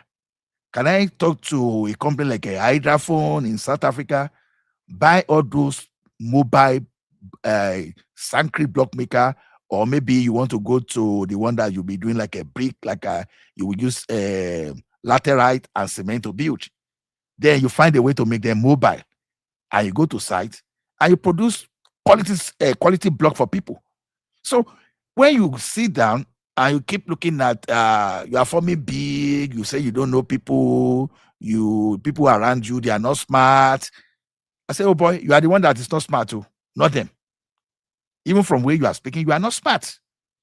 Everybody around you should be Nigeria has a lot of things, so they should give us electricity now. Come on. Is it the palm oil? Is it the palm kernel? Imagine if every state has its citizens that are, flaunting private jets up and down, sell those private jets and build, electricity generation, plants to supply their states, and just give it, say, a PPP of maybe, say, a 10-month period for it to, for them to recoup. It's serious business. So I don't know why Nigerians, they know they see all this. There are some emergency billionaires. How they made their money? They didn't make their money through pure creativity. Okay, I give you an example. During Buhari's period, those people that know Emefiele, you have no shishi, like we call it sisi. I don't know. It's Igbo people that call it shishi. We call it sisi in Yoruba. Now, you know Emefiele. Oga, I beg, I need $1,000. So, why $1 million? And Emefiele just give at the rate of maybe 420, 450. And you went to the market, you sold for 750. That's how some people made their money. So people that made money that way, what do you think they would do? They will go the line of Dangote. No, they won't, because the way they made their money they were not really doing business. They were just emergency billionaire. So for them to saying they even, didn't have the business acumen. They didn't start to struggle to think of how to make the gain. Yeah, because they just cut corner. But okay, There's anybody somebody who wants to speak, or who is there in the platform. The person can speak. It's Laja Babati. Okay. So the point is because ask the like of Jimo Ibrahim today, you understand? It's a well-known person that any asset is buying from the government is going to strip it. Asset stripper, not a builder. So we don't have. I think the last person apart from this generation we are like Dangote was Abiola. Because if Abiola is alive today, probably Abiola is a thief. No, they mention him for here. Abiola, all of them, they don't get their largest from government in one way or the other. All I know is there's no Abiola own is not like that. All I know is that there's no billionaire that is clean. But at least we add physical. You can say that again. That Abiola add in Nigeria. No, you don't say billionaire again in Nigeria. It's trillionaire. Billionaire na poor man now. Exactly. So when you say trillionaire in Nigeria, they are not clean. When you say billionaire in America, they are not clean. Yes. No. See, so any rich person that you think is clean, then you are endangering your life around them. Just play by the rule. They are not clean. So no nice billionaire. They can only be nice in dealing with you. Good morning, good afternoon. But when it comes to business, they are not nice. They are not nice. They are not nice at all. So Abiola had a physical investment we could trace in Nigeria. Was it Abiola Farm, his press, and so many industries that he had in Nigeria? Yes. Did he do something wrong? Of course, yes. I cannot vouch. ITT. No, I know why I'm calling him a thief. I always tell you people that business people are shrewd. There is difference between being a thief and being shrewd. He's shrewd and he's a thief. Now let's compare Abiola as a thief to Emefiele as a thief. Emefiele is not a businessman. He's just a thief. But Abiola was a thief. He was a businessman and he was a thief. It's a legend. Yeah, okay. It's a legend of. I think this calling people thief. Do you have a variable fact to show that this is the money? Let me leave jokey. No. I'm just. What I want to say. For full disclosure, Remy used to work for these guys back in the 90s. That's why. So I understand. He was working for Abiola Babes. Yeah, it needs to be funny. Actually, when you guys started talking about Nigerians and every available billionaire or millionaire, past or present, and you just label them that they are all thieves. And what about their counterpart from other countries? They are not thieves, right? They are only. Remy. There's a saying in Yoruba land. Guys, let me finish this. There's a saying in Yoruba land. Ola generalized though. He generalized though. Remy Babati was said before you now. You are bullying Babati. Ola Olibami one is a leoro. Olegbi. Nílẹ̀ Yorùbá. Maybe you can help me interpret later. No, you understand English more than me now. Let me tell you one thing. When there's always a dirty side to your richness. You understand? There is always a dirty side to your richness. We are not talking of millionaire. We are not talking of billionaire in terms of Naira in Nigeria. We are talking of trillionaire. Yeah. See, some of us had advantage to see how money was flying within the financial system. And we knew how even they manipulate. So even if you are manipulating your financial statement as a company, it's telling you that the owner of that company is not clean. That's what I'm telling you. Why? Allow, Mabinu. Yes, sir. Look at the average Congress man or woman.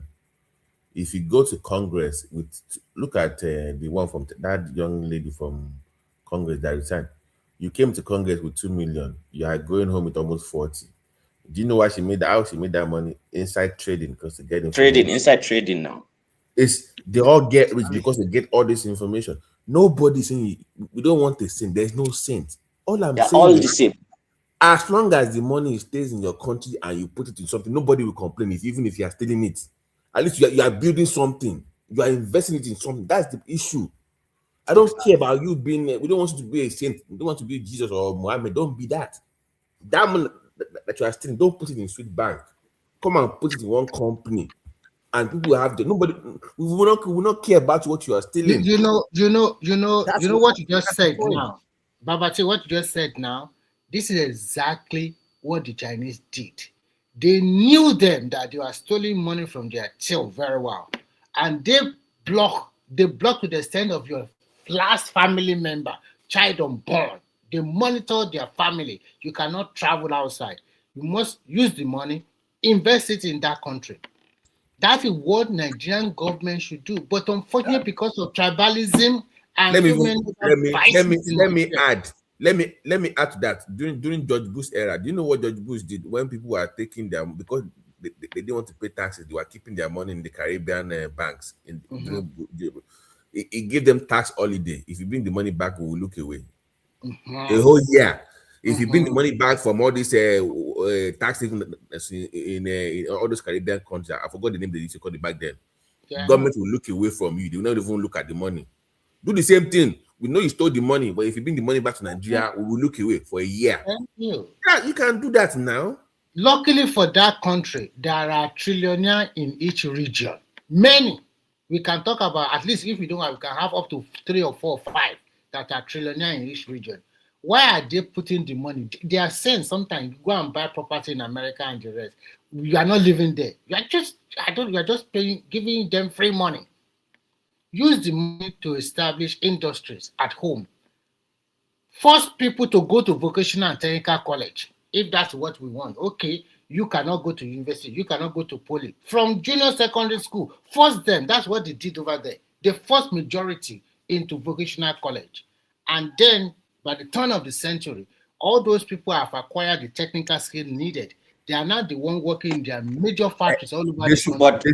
But Remy, don't you think, Babati, and this question is to you too, don't you guys think we are kind of comparing apples to oranges when we compare Nigeria to, for This is instance, not China? about comparing. This is about looking at the system that works. If you have to follow a system, you Yes, have I to do follow understand. it. I do understand, though. I just want to make a point. Like, okay, China actually started with a comparative advantage in the sense that the population was still huge, and they got a permanent member status in the United Nations. Um, Literally, acquired, built a nuclear weapon in time. I mean, when it was still poor, because that is the bargaining power. And let's not forget, China is almost 5,000 year civilization. Like these people are not like the miracle of the last 30 years did not just happen out of a vacuum. There was a collective history and a culture going back generations. So if you compare to Nigeria to that, kind of not exactly the same, isn't it? My friend, my very good friend, in today's world, you don't need 5,000 years. The whole thing of life being wise is to learn from other people's mistakes. So if you took them 5 years to learn all these things, we can learn from their mistakes and do it in 50 years. It is possible. So because to your point, that means we need to wait for almost 10,000 years then for us to achieve what they've achieved, which is not No, true. no, no, don't be waiting. I mean, I know, but I'm referring that my point is to my earlier point is I was even speaking to some friends of mine earlier today. They need to expand the NYSC program. There should be more done in terms of even like having military reserves. It can be part of a recruitment process. If you're going to go into NYSC, you get some military training. You should be forced to join the army to I serve think the IGP said something around that, to around serve the yeah, NYSC. to serve But is the IGP yeah, to serve in police? different capacity. That doesn't mean you must be at the war front. The military has, the defense has is a multi-layered operation, right? So, so maybe 2 or 3 years involved also the Nigerian diaspora too. Move that age from 30 to 35. You can't serve in NYC once you're past 30. Move it up to 35 years old for people that went to medical school or they have all these professional degrees that they want to join the Nigerian army. So make it welcome your diaspora into your military or into your army corps. Expand it for training. So people have to have a sense of love for their country, which Do you know what they did? They have phrased retirement. It seems that they are going to call back a lot of no, people we that don't need those ones. Get fresh young ones in. Let's yeah, we, that is we we want experience. I get that. We want that, I but we beg, need we need there is fresh a blood. question I want to ask. Um, Yes. do you people know somebody called what's his name again? Um, his name is Nwadike. Nwadike and Aninayo and Andy, aka Ikonso. Do you know him? no. I'm I don't sure you know. people have not discussed him in this platform. Because I was looking at the charges against Nnamdi Kanu and the testimony somebody gave. I couldn't believe that such a thing happened in my country. I couldn't believe, because I've been trying to lay my hands why all of a sudden Imo State became the epic center for iPod. Because Nnamdi Kanu is not from Imo State. Njoko is not from Imo State. It's from Anambra, right? Who? Nnamdi Kanu is from Nnamdi Anambra. Kanu is from Abia State. Oh, from Abia. Oh, okay. And Njoko is from Ebonyi State. So how come Imo State become? It's because of this guy I called. They say he was the right-hand man of Nnamdi Kanu. In fact, he was the second in command. And during Where is that, he? they killed him, I think, in 20, they pied him in 20, either 2021 or 2022. Was he doing the Python dance thing? No, not during the Python dance. They said he's from, the thing is so funny. For me to understand this thing last week, he's from my senatorial zone. My senatorial zone was the epic center of that crisis, and that's where Hope Uzodimma came from. They said they had a confrontation with all their shams. They had a confrontation. Most times those their shams do fail. Maybe they must have done something that the sham doesn't allow. So the bullet will not penetrate them. They said they had a confrontation with the military and the police, and they fired the guy. In that testimony, I've forgotten the other guy's name, testified. Nnamdi Kanu made a broadcast. He was so angry, said that guy will be buried with 2,000 heads. And as at the time of that testimony, they already have 100, over 100. In my own state. Of regular citizens or security forces? Huh? You said regular. Are you talking the 100 heads? I don't understand. Yes. There are already 500 people. No. I'm asking that those 100 people that were killed, were they military, were they security? Anybody. Nnamdi Kanu commanded that they should bury the boy. Okay, is that Ikonso guy, ba? Ikonso? Yes. Yeah, I've heard him, shouting in the radio that time, talking about the guy. This is where I fought the government. What you're saying right now, why didn't they make this public? Why didn't they it's public? This? No, public. But it's not widely known. No. You see, to Niger. Let me say this. I will keep saying it. There is something Hillary Clinton said 3 days ago. I don't quite agree with her. But in that situation, I was shocked that she was able to boldly say it on camera in an interview that was aired to the whole world who listens. She said that TikTok and YouTube are the thing that they use to change people's view about Israel, which was a lie. Now, let me go back to my question. They use lies and propaganda, creating contents in TikTok and YouTube. People watch it, they believe it's real, and they believe them. Let me go back to what I'm saying. It was widely. Because when I got that information, do you know, I went to my favorite, I call him Body, Julius AI. I asked Julius, he ran down the term for me. I went to ChatGPT, ran down the thing, quoted newspapers, everything in the whole world, in Nigeria, BBC, every newspaper that put it out there. I went to Copilot, the thing, run the thing, I said, what? So this kind of a thing was in the news. And I called one man's attention. I said, have you ever discussed this kind of a thing in your platform? He said he doesn't even know who that guy is.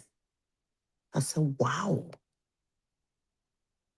A man that because of him, the federal government of Nigeria asked for death penalty on Nnamdi Kano's head. Nigerians said they don't even know the man. And they don't know the history behind the man. That's okay. My brother, we want to hear what we want to hear. So, Madam Zita, so you shouldn't be surprised. That is human being, especially Nigerians for you. They live by the moment. And when they see any negative news that suit their narration, they're extremely happy. And when they support somebody doing good or bad things, and when his moment is over, that is the end. Everybody move on. Remy, do you know that that information gave me a kind of peace? Because I've been saying this in this platform. I always say, why is Imo State the epic center? Actually, the whole scenario is just about the victim in Southeast. That is the people I pity more, their family member. Because these are innocent people. It was worse in Imo. They died almost 300,000 youths in Imo State. I'm not exaggerating. That's a lot of numbers. These people were buying people recklessly. Oh, I told you people about my niece now. They were buying people recklessly. I didn't know that if you don't come for your person's cough like this. Sorry, AI. Kalu said about 30 kids were killed. And IPOP said it should prove that they killed that much. So you are saying that times 10 of that were killed. No, I didn't get what you are asking. What did you say? Senator Oju Uzokalu came out and said IPOP killed about 30,000 people. You said 10,000? No, 30,000. Where? The in whole his mother's kitchen or the whole of Igbo land? No, because you said 300,000 now. So I'm just trying to figure out maybe. Okay, 30,000. He said they killed how many? That is his own estimate. That according to security reports. Do you think you can ever know the total estimate? That is what he said. I'm just trying to. On one occasion, somebody said, Nnamdi Kanu said, one head of his second in command should be buried with 2,000 heads. And then in that testimony, somebody said, as at that time, they already have over 100. Oh my God. Do you know what really shocked me one day is that a video one man show here where they were flogging small children and teachers because they disobeyed their order of sit at home on Monday. They were lucky now. My relations were not that lucky. Oh God. I know that some of you guys come to this platform, some of you guys will have been your family member will have been a victim one way or the other. Some people lost a lot of money, businesses.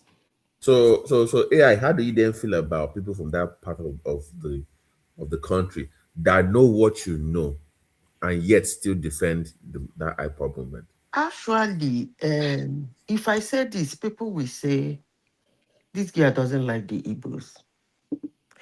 It's unfortunate none of you is Igbo here. I would have said it in Igbo. Igbo na azanya. They're just doing Igbo. That's what they're doing. Not that they don't know the truth. They're doing Igbo. But I tell you something, all those people that came to ask for Nnamdi Kanu's release and go to visit him in the prison, them and their children will pay dearly.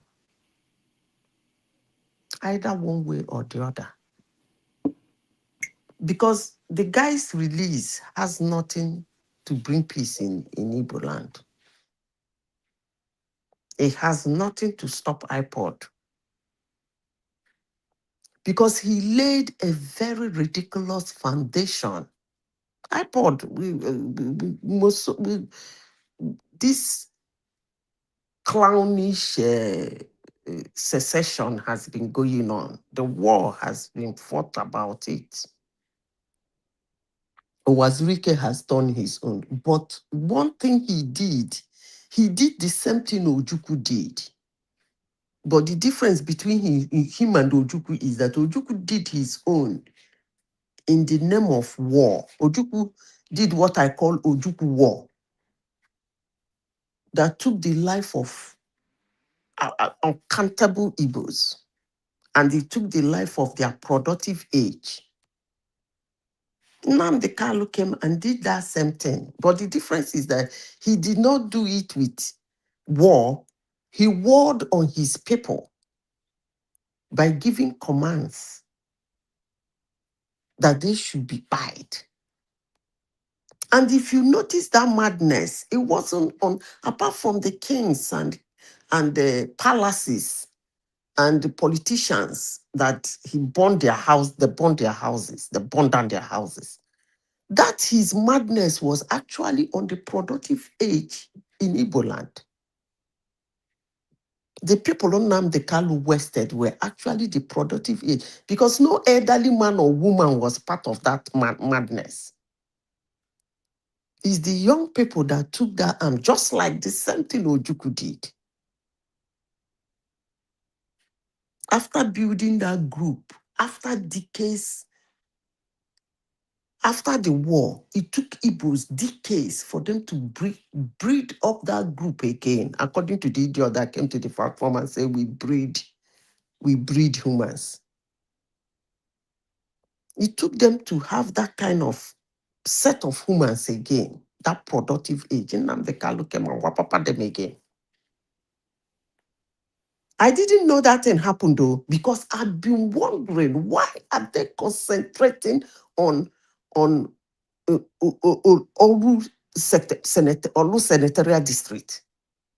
Why are they doing this madness in Olu Senatorial? I've been asking this question for a long time. I just had peace because of that boy.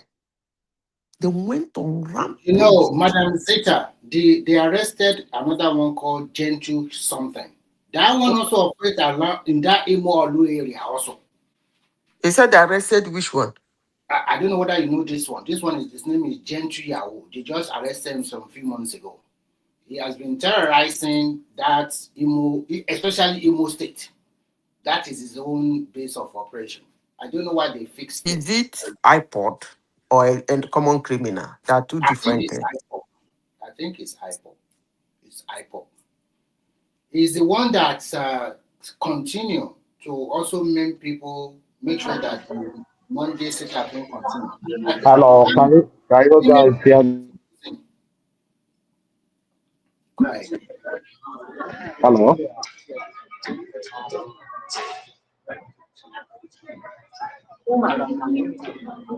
Go ahead. Are you guys hear me? Go ahead, we can hear you. My brother, that guy is not hyper people. That guy is the former military, Nigerian military guy. He's not hyper. That guy is a criminal. You know, stop calling that guy hyper. He's not hyper. Are you understand now? Are you understand? Are you an Apple member? How do you know? Are you an Apple member? I know the guy as a military before. That guy is not hyper. After the catching down the Kano, the Simon by using that guy, they cause problem in the southeast from Olu to Iloilo, Iseke, Mbosi, all those areas. That guy they oppress that area. That guy is not hyper. That's Simon. They use that guy. They do one of things in that area. Stop calling that guy. I'm not hyper. Court of correction. I'm not hyper. So let me tell you guys, I hear you, Madam Zita. You see, before I know Nigerian law, when I was small, Nigerian law cannot hold you responsible. When you say, go and buy this boy, kill this guy. When you actually go and kill that person, law will hold you responsible. Not that person will tell you, go and kill, go and kill. But that now I don't know the law Nigeria is practicing. The guy is just the broadcasting radio guy. They change the man life imprisonment. It never happened anywhere. It never happened. The guy never buy anybody. The guy never shoot gun before, never touched gun before, never kill anybody. I don't know why Nigeria government decided to jail that guy. I'm not a follower on the Carlo, but I will say the truth. Do In you my do you area, read do you read Nigerian constitution about inciting about terrorism? Do That's you a read my that? different. brother, I noticed love while I was small in Nigeria. You No, get I one of mean my friends. currently. Wait, No, let us start ourselves truth. When you let's say calm down. somebody, go and kill somebody, go and kill somebody. When you Let that us person, calm go and down. actually. Law cannot hold you responsible because only talk you talk. You didn't do practice Yeah, that thing. but Patrick, Let's calm Patrick, down. hold Let's on. calm down. Let's engage you now. You said there's nowhere no go. That is inaccurate. When you incite, Go it ahead, carries Babati. it carries years, decades of imprisonment. When you incite violence, if that person should carry it out based on what you said, you'll be in trouble. So that Okay, let me tell you, I'm already went to court in Nigeria before. After one of my friend, you he said told that person, Patrick, hold on. where to, You said where there's to. nowhere I went to court before. One of my friends, the now. same thing now the Kalu is doing. The guy is You doing said that there thing. was After, nowhere. Hold on. Let's clarify here. It was broadcasting and also funding. You are missing that part. So I'm inciting, but I'm also organizing groups within a space that I'm not supposed to be in. no, So no, he said, no. That guy didn't force anybody. Don't go and kill somebody. Now the guy never force you, never force anybody. That's it. organize. Did he No, not be say organize. Never force anyone. organize ESN? Yes or no? Organize for yourself from London. That you see, all those things you guys you can talk. If this Nigeria doesn't have any law. If Nigeria has a law, it cannot change Nnamdi Kanu. Because no, it cannot tell me somebody in Now abroad organizing guess security. what? Guess what they just did? So yeah, they did. So what? You see they cannot jail him. Well, they did. He's in prison now. Yeah, it will come out very soon. Huh? It will come out very soon because Why are you? You see why Allah, you see, now what you see, enter? come out soon? Like come where out see, soon. you see, Nnamdi Kanu is in London. He Patrick, is Me, in London I am very long enjoying the time argument. hold doing on. that broke. Why do you guys always put yourself like a failure? What, okay, if he that thing he's doing is wrong, why London cannot jail him in London? Why London people cannot jail him? Why Okay, London let me government cannot respond. jail him? Let me Why respond. London people cannot jail him? Hold on. Let me respond. Do you know why? They why didn't they come and defend their citizens in America when they got in trouble? All right. He has their. Why do you think they didn't come to Nigeria to defend him? Respond now. Why? It's a UK citizen, right? Why didn't they come and defend their citizen in Nigeria? Because Nigerian government is already told them let them if you see London, UK and Nigeria, have a big relationship. Babati, So Babati, if question UK to cannot ask you. come because Sorry, that relationship, I don't understand. sorry, If answer this Nnamdi question. Kanu is the American citizen, it cannot Sorry, jail him. answer this question. Answer this question. I think you also live in abroad. Do you think if Nnamdi Kanu is inciting in London for people in London to start buying people, what do you think the UK government will do? If he UK government incites cannot UK government cannot jail because and UK have law. UK have law. no. Where you say go and buy somebody, go and buy America does somebody. not have now. The person didn't force you go and buy somebody now. No. You don't You will understand. answer the test by yourself. You do not answer the question. You are just dancing around it. You know the truth. Answer your question. Dance around it. Okay.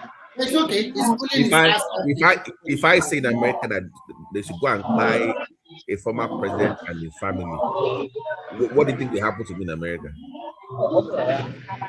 My brother. When I say go and buy the former president in America, If you are not force anybody, if you are not give anybody gun or weapon and go and buy something, you No, can no hold me. That's why for I just even say, no, for even saying it, go and watch during George Bush era. For even my going brother, on typing, here I live now, here I live now. I can say, go, up. I buy you, I buy you. Nobody can hold me because nobody can see me. I do that thing. No, Patrick, in the West, you cannot say I'm going to kill you. They can lock you up for that. Don't you know that? You can't tell people. But the injustice in that country is too much. You know. No, Gumi stay patrol himself now, yeah, walking up. yeah, Why Nigerian government cannot jail Gumi because Ola, of are his you calling me? Patrick, hold on. No, So Is I, it yeah, to Niger? Did you call me? no. I wanted to ask you a question Go because ahead. sometimes within that space, it's like a hive mind. They have this robotic way of thinking, like they are programmed to reason in a particular way, and they don't respond to logic at all. The Even when only you thing, discuss Baba. with them, you they see don't that thing you are understand. saying, No, Madam Zita, You, just give me a minute. I just want to make a reference. So, for Patrick, if you don't know, let me cite cases, you understand, that happened. Now, a Nigerian guy, you understand, threatening Obama publicly in 2010, you understand, if I remember, he was deported back to Nigeria after serving his jail term. He first of all went to jail, then later was deported. Then there was a British teenager, he was deported after online threat in 2015. You understand? A UK, so he was detained on arrival in the US. He was denied entry and put on plane back home immediately, just for threatening. No, so no crime was even charged. Then there was a Jamaican guy too.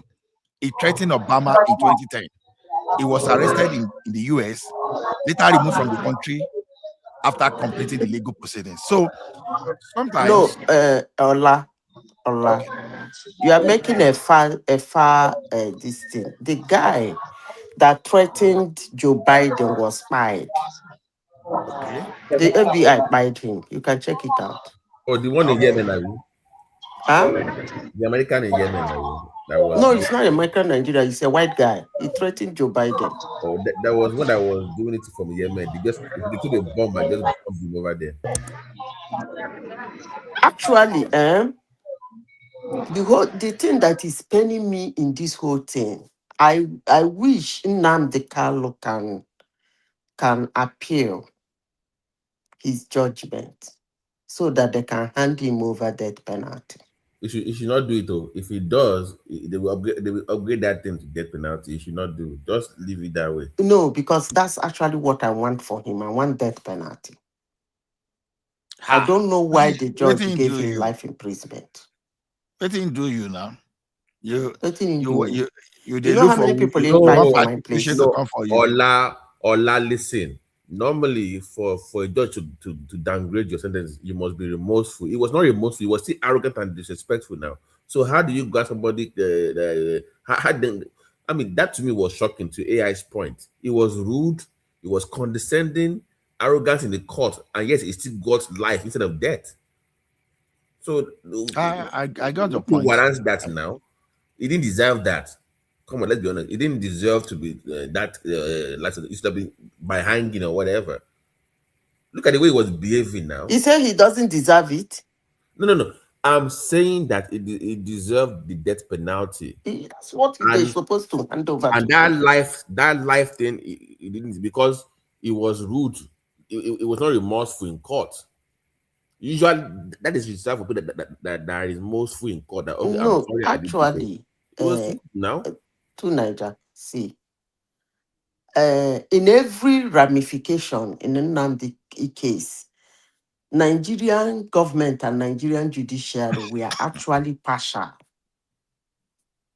because if you look at it, I used to tell you people, for justice, I don't care who is for against, I don't give a hook.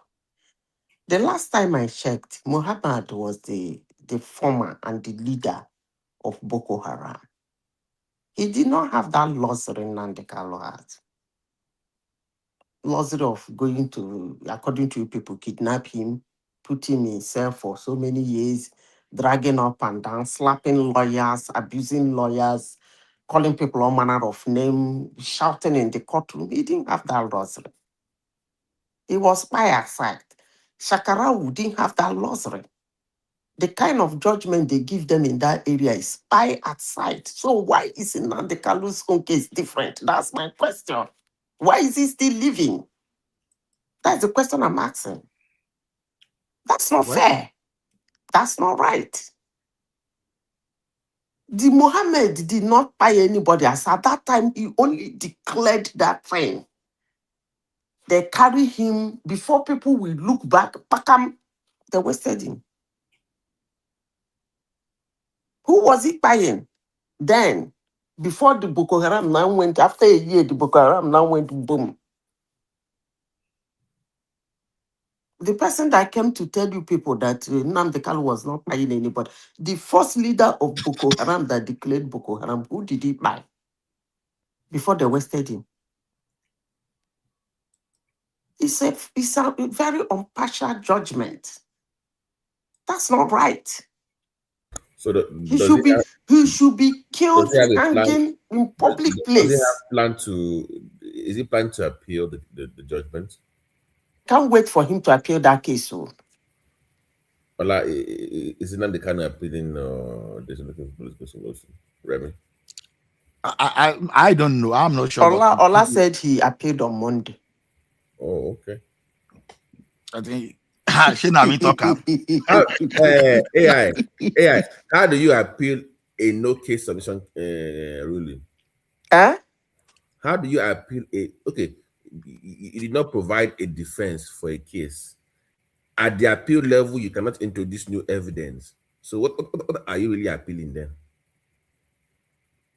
You appeal a case that was judged without a defense? Yes. So no, I'm just asking. I don't know that area. Can you appeal a case? No, you can, but you cannot introduce a new evidence to your case. You can only go by what you are the lower court judgment. So when it goes to the appeal court now, it cannot introduce new evidence to defend himself at the appeal. It can only go based on what the ruling was at the lower court. And since he chose not to put any defense in, so you still have no case regardless then. So it's a waste of time. I heard his brother came to court to defend him. No, when the justice asked him to defend his case, he put up a no defense, right, Ola? There was no defense. So when you now go to the next level, you can't defend yourself anymore. They are going to appeal it based on what you submitted at the lower court. And since you did not put anything in, they're still going to go based on what the prosecutor said, because you had no defense. You can't add more to it. And once you go to appeal and to that Supreme Court, you can't add more to your case. They're they're pretty much just reviewing the previous judgment. You can't add or remove. So and it didn't put, and you had no defense, so you are done. You can't add anything to it. So what difference does it make? By the way, is it even if they said, they judged that case on Thursday? He said they said they will put up a defense, a appeal on Monday. But they are lying now. That's my point. You can't defend the case. Abiola, appeal court is to review the case, to review a judgment now. Whether there was a miscarriage of that's what it is for now. Yeah. I even beg them not to take it to the Supreme Court. You can't add you can't add new defense. So what you are saying now is that this guy's case will end with the life imprisonment. That's it. No. They can even upgrade itself. We should just beg them. Let us stop it at appeal. If they take the Supreme Court, I will just give him death. That is fine. So AI, to your point that they gave him leniency. What appeal and Supreme Court are there for? That was that the ruling even fair per our law? So they can even move that thing not to death. That is not that. That's why I want him to appeal now. So I think his last hope is that let me appeal until like maybe I can get some kind of political solution. But you cannot get. How can you get political solution when there's no remorse from your side? We don't need his remorseful. They shouldn't reduce his sentencing by because he was remorsed. I'm no. At least pretend. At least pretend. Even if he pretends, that shouldn't be the basis of that guy should not. AI. What's my point? Is making it harder for his supporters that have political power to even help him. It's making it more difficult for them. Because how do you beg for someone that is even rude to the system itself? So how can I beg for you when you say you don't get brain to know what's going on here? Slapping lawyers. I'm talking. Stop talking when I'm talking in a courtroom. Telling a lawyer, hitting a lawyer at the back. The day of his judgment, he hit a lawyer at the back and said, "Shut up! Don't talk when I'm talking." Yeah, the judge has actually shut up now. At least I can hear him from where he's in Sokoto now. And when he's saying that, his supporters are happy. No be supporter, they put person, they go to jail easily. They even said, Ola, how dare they move into Sokoto? That place is not good for him. He's supposed to be in Abuja. Like, who are you to be telling the court where they should put him? In Abuja, so that they will come and be running around the place, they can making put him noise. anywhere. They know boy may go do a life for Sokoto. You should have brought him to the room now. They fear Sokoto. They should go to Sokoto and go and run around there and meet him there. I said we've lost the sense of how the government is run. You understand? Look at Patrick now came here. They proof waiting they proof like he nailed the law. There's you no don't know the law where they do that. I'm like, really? Is that not what the guy was shouting in the court, that they don't know the law? Yeah, that's what that's exactly what Patrick is following too now.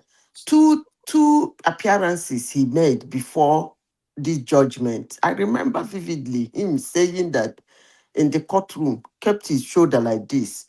Do they think in Britain will allow them to jail him? Are they kidding? He said it in the courtroom. That do they think Britain will allow them? He never know anything about that of UK or UK that if he after serving his he's not going back there now. It's life imprisonment. He's not serving, and there is nothing like after serving. You people should stop saying after serving. When you say after serving, the thing turns my stomach. Even if you think you can lose your citizenship once they say that's exactly what I was trying to say. So technically, by UK law in most countries, you have lost that citizenship because you're in a prison system for terrorism acts. And that's his prison is life imprisonment. So he cannot finish serving. Yeah, I'm saying that he cannot continue to claim that is a UK citizen anymore. That one is gone.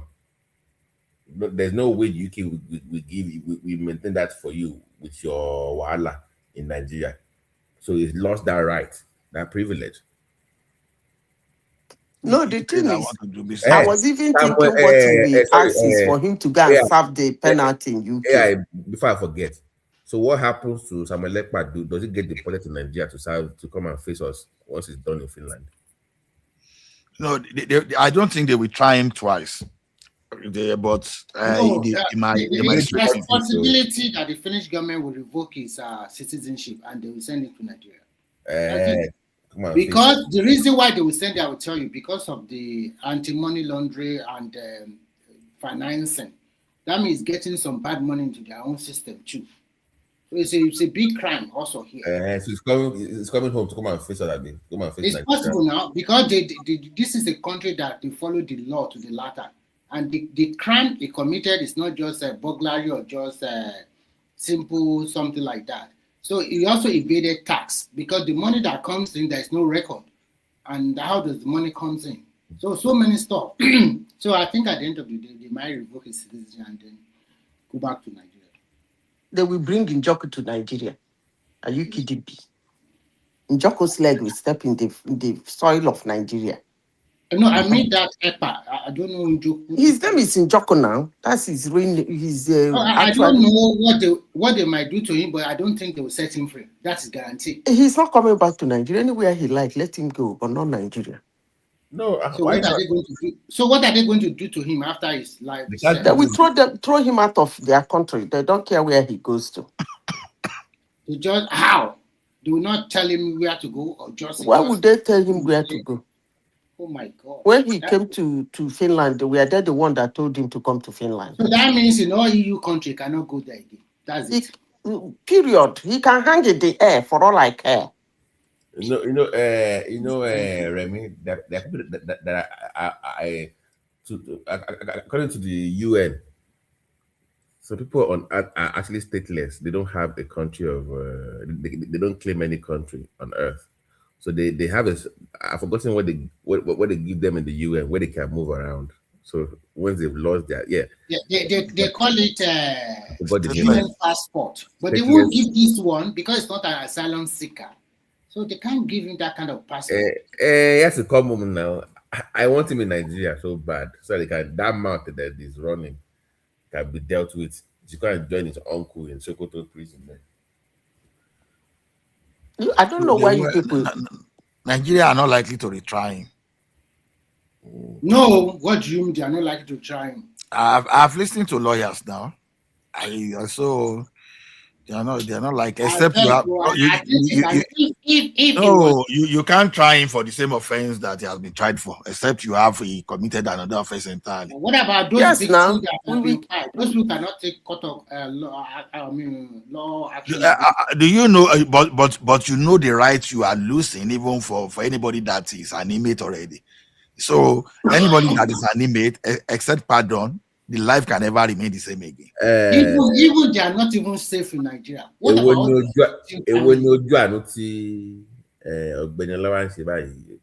mi ò ṣojú àánú èmi kàn sọ nǹkan tí ó yé èmi mọ̀ tí àwọn lọ́ọ̀yà ń sọ ni èmi ò ṣojú àánú bíi báwo. But Ola, don't you think their cases are even dicey? Even if they release them, what about all those people they have spy or they have? Don't you think those people will also do karma against them now? Sorry, by the way, why is Alex Oti going to Sokoto to go see me? That I was shocked by that. That one is playing politics, Jerry. Those are politics now. Politics now. Anybody that want to win, we have to. Against Peter Obi. You see, Peter Obi self cannot try to talk against Kanu. You understand? He will lose his popularity immediately. So all of them are paying homage. Yeah. It's just like Madam Zita now. If Madam Zita now just try go work out for Southeast, if they mark in her face, hey. Madam Zita, whenever you are going to Nigeria, beg, make sure you are in security. Don't just... Why did you say that? Yeah, see, all these people, you think they are not looking at you? They are watching you. I beg. One of them came here one day, was asking my village and my compound. Make I show my face, my real name. That's the world we have found ourselves. The world of brainwashed idiots who see wasting the life of their fellow human being as an honor to them. Is it not the same thing Africa was doing before the claimed civilization came to them? Is it not this barbaric life?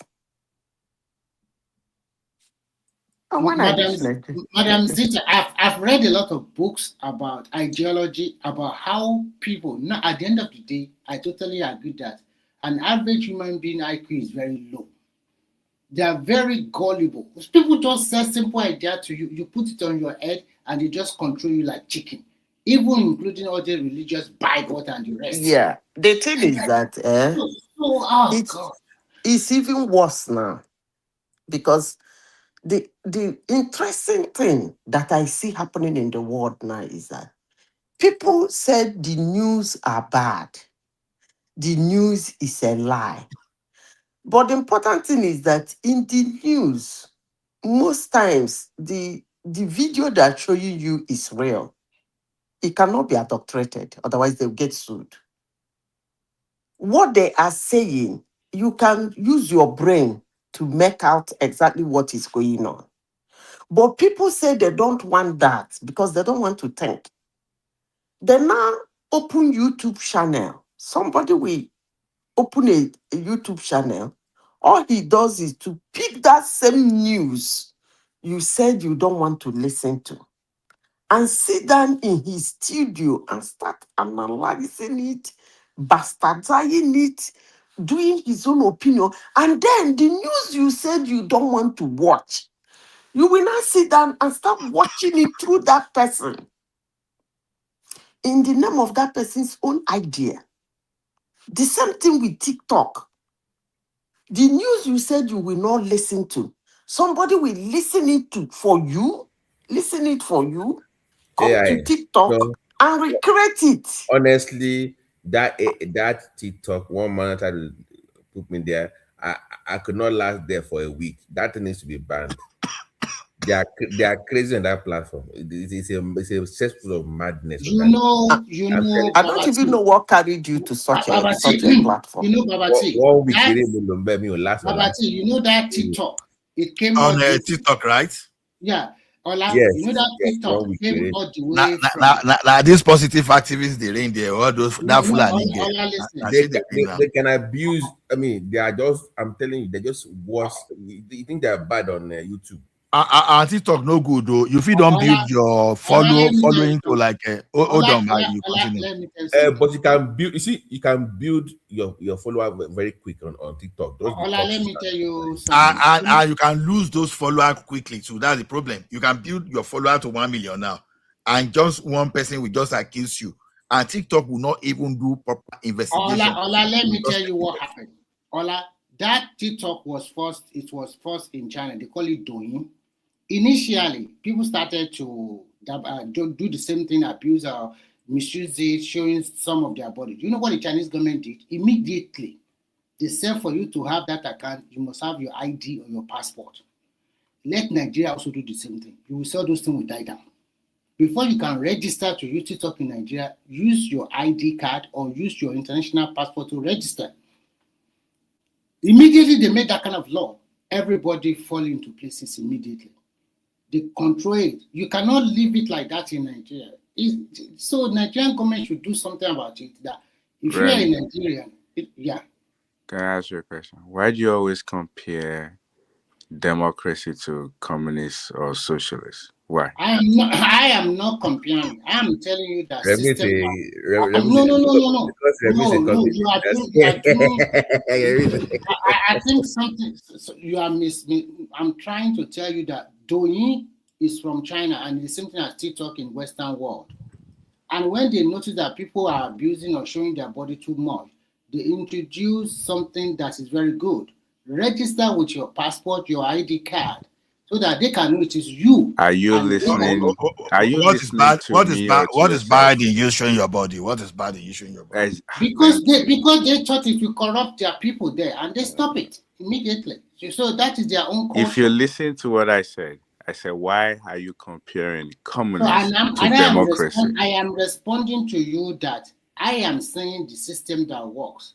But their system is communist. If it works for them, Remy, simple answer. Remy, simple answer. Everything about communists is not bad, and everything about democracy is not bad. So you can pick things that they did that is right. That's I'm not condemning democracy. Persisting problem. Period. That should be the answer you give to him.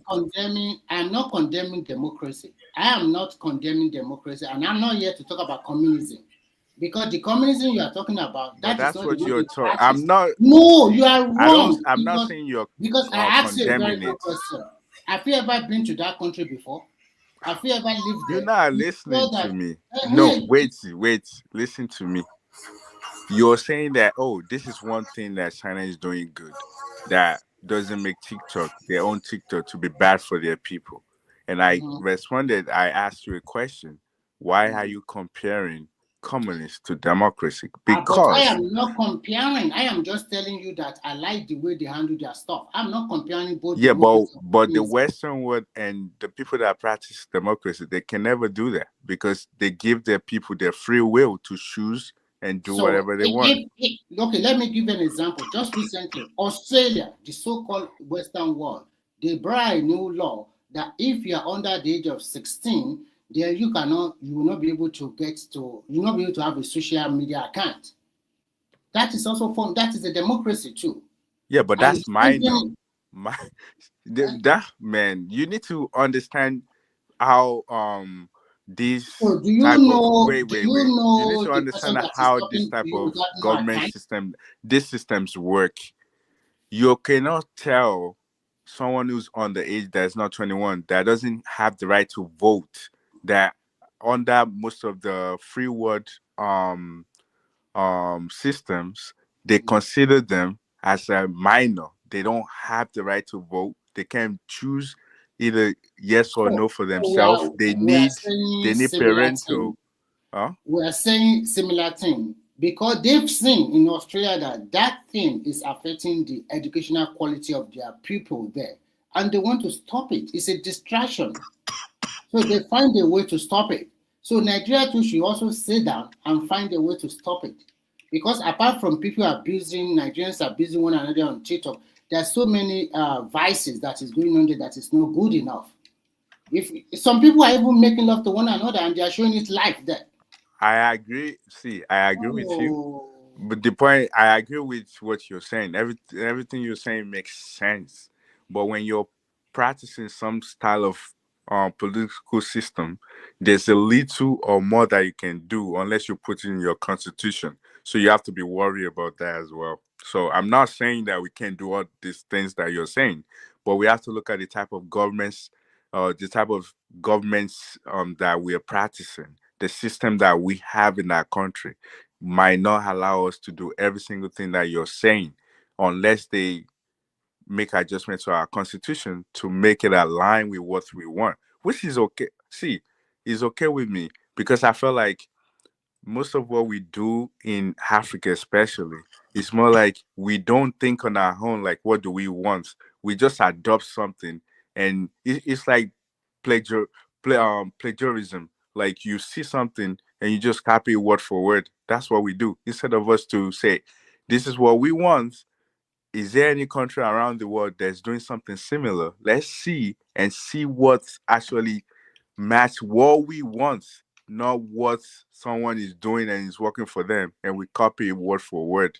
So I understand you. Like, I got what you're saying. It's just very tough when we just think that, oh, just because someone is doing it, we should just copy word for word.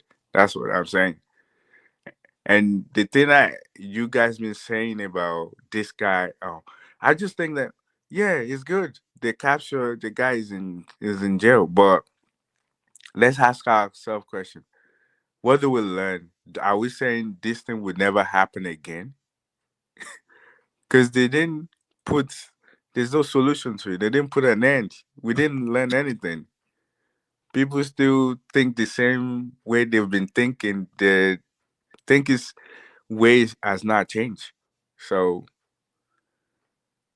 I'm just not saying like I get it that, oh, he did something bad. You put in himself. You put him in a cell or in prison.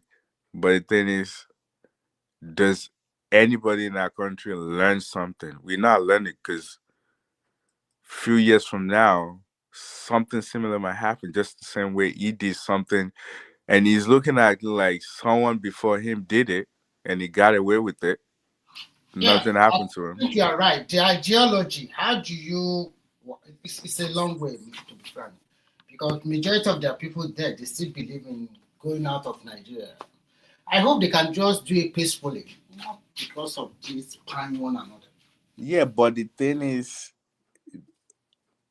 it's more like putting an end to it, that it should never happen again. Do you think just putting him in prison would not make the same similar thing happen again? Maybe not even from their side, might be from anybody's side. I don't think putting him in prison and not um I mean, how would I say, like, educating the society on what happened. I don't think if you just kept him in prison, I don't think that solved the problem. That's how I'm looking at it. Like, the root problem is still there.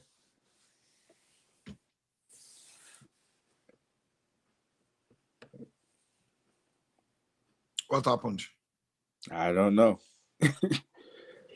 No, you were speaking, so all of a sudden you went quiet. Yeah. I'm still speaking. I was hoping that someone would respond. From my point of view, that I don't think we'll learn anything.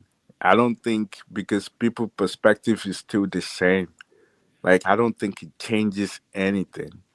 The same way they've been thinking before he went to prison. People still have the same thing. Like, they don't see their belief is still the same. I believe So, there's nothing wrong with what he did, right? I mean, a lot of people don't think so, especially people from his side. Is it only me that I'm saying it like that? Because I think, No, people from his side are part of his problem because if they didn't give him the support to do that, I think, for people to work themselves into trouble or to become successful in anything, they still need people to back them up. right. So, But it didn't start today, though. yeah, Like the person before him, they let him go. Like, he didn't suffer for what he did. So I'm just thinking that people just think that, okay, if someone before him did the same thing, they brought him back into the system, even try to run for president. Why are you trying to teach him a lesson and put him in prison? Yeah, you see, like, that's how I'm looking at it. Like, there's no sanitization. Like, this is what we should be looking at. We shouldn't do this because this is this. There's no learning or anything. So I'm just thinking, like, 20 or even 10 years from now, the same thing might happen again. Even maybe not from his side, but might be from another side, because we don't learn anything from it. That's how I see it. I don't understand. I mean, I don't know what they're trying to teach him or what they're trying to teach the entire society in Nigeria. Like, I'm not sure what they're trying to teach us. It would be nice if we know exactly why. Because even I don't think, yeah, I think I listened to someone that actually make a lot of sense, that says the judge said what he wants to do in Nigeria law, the constitution doesn't allow it. However, he gave him a route that he can actually make it work. Like, I think someone was mentioning that, like what they just said, that he can go through like the echo or something like that, that would give him would lead to exactly what he wanted, maybe a referendum or something like that. And I think that's what might need to be coming in, because a lot of people are in their feelings and they didn't really pay attention to like the judgment to understand what's really going on. So I think, me myself, I just don't think that I don't think a lot of people learn anything, because if we're still thinking the same way we were thinking before he went to prison, we still I I just think there should be more, especially now that they know, like, a lot of people are crying for referendum, they want probably go separate way. If once something happened, like everybody's like, oh, something doesn't go their way. It's like, okay, the next thing they want to do is, oh, I want to go my separate way. I want to go. I think even though the elders, they kind of like would discard it like it means nothing. I think this is something that needs to be talked about. No, we need to talk about we need to think about that our system, because you know why all this agitation. It's just because over time we've seen a particular tribe or group of people that want to dominate the country. You know, there was a time that those people that dominated were the people from the Middle Belt, and these were even majority. And naturally, there's nothing should be wrong with that. But you know, it's just when some people started thinking that, oh, we are superior, we are supposed to be in control. You understand? Okay, look at Gowon from Middle Belt. Then look at all those IBB from Middle Belt. You know, look at the year Gowon and IBB states, even when you look at the existence of our country. So Gowon since 1967, no, 1966, up to 1975. You know, so Yeah, when you but question. IBB is from Nigeria. Yeah, it's from Middle Belt. We can't look at it like that because Middle Belt doesn't really, because there's Yoruba in Middle Belt, there's Igbo in Middle Belt, there's some people That's that what will I'm call themselves saying. Hausa in Middle Belt. Naturally, if some people are not trying to take Nigeria as their only estate, that's how Nigeria should be running. Someone come from Middle Belt, you should be able to become the president, whether you come from anywhere. So that's what I'm saying. Gowon from 1967, 1966 to 1975. But we're That's not 9 the years. same people. Wait, That's what I'm saying. Like I got your point. Those guys are a minority, and they were still able. You understand? If minority are able to have that kind of confidence of becoming the president of Nigeria today, there will be no problem. wait, But they're not not only that, minority. yeah, What Goan is? What's Goan? What ethnicity is it? just Google it. Google it. Yeah, because I It's think minority. isn't Goan. I think Baba mentioned it that it's half Yoruba. Yakubu Gowon. Oh, Yakubu. Oh, let me see. I'm not sure where. Oh yeah, it's not Idiagba. So it's Yakubu. So is it Hausa or something? It's not Hausa. It's from what they call it's a Angas ethnic group, or what do they call it? Ungas or Angas. Oh, yeah. Now I know this guy. And it's a Christian from it's a Christian. You know, no problem with everything was okay. Even when Murtala Mohammed took over, people love him. Yeah, but all these people are military guys, man. They not. It does not matter. It doesn't matter. It doesn't matter. Why doesn't it matter? Maybe then, but now it matters. Let me tell you, as at that time, some people were not trying to hijack Nigeria as a property. All this hijack of Nigeria started from when they started imposing Sharia in 1979 Constitution, and when the like of Buhari came, and the like of IBB, and the like of and Abacha, you understand, when they started putting Sharia, smuggling Nigeria to OIC, you understand, trying to be imposing some kind of thing that they are not supposed to impose in a secular state. That's where problem started. Well, from the little history that I know like this has been there forever. Like some people want to have their own people control everything. So it didn't just started. I know. It started all the way. But today, yeah, okay, I understand what you are saying. But today, the question is this: look at what happened by the virtue of destiny. Goodluck Jonathan was there. See as everybody rush could not Jonathan out.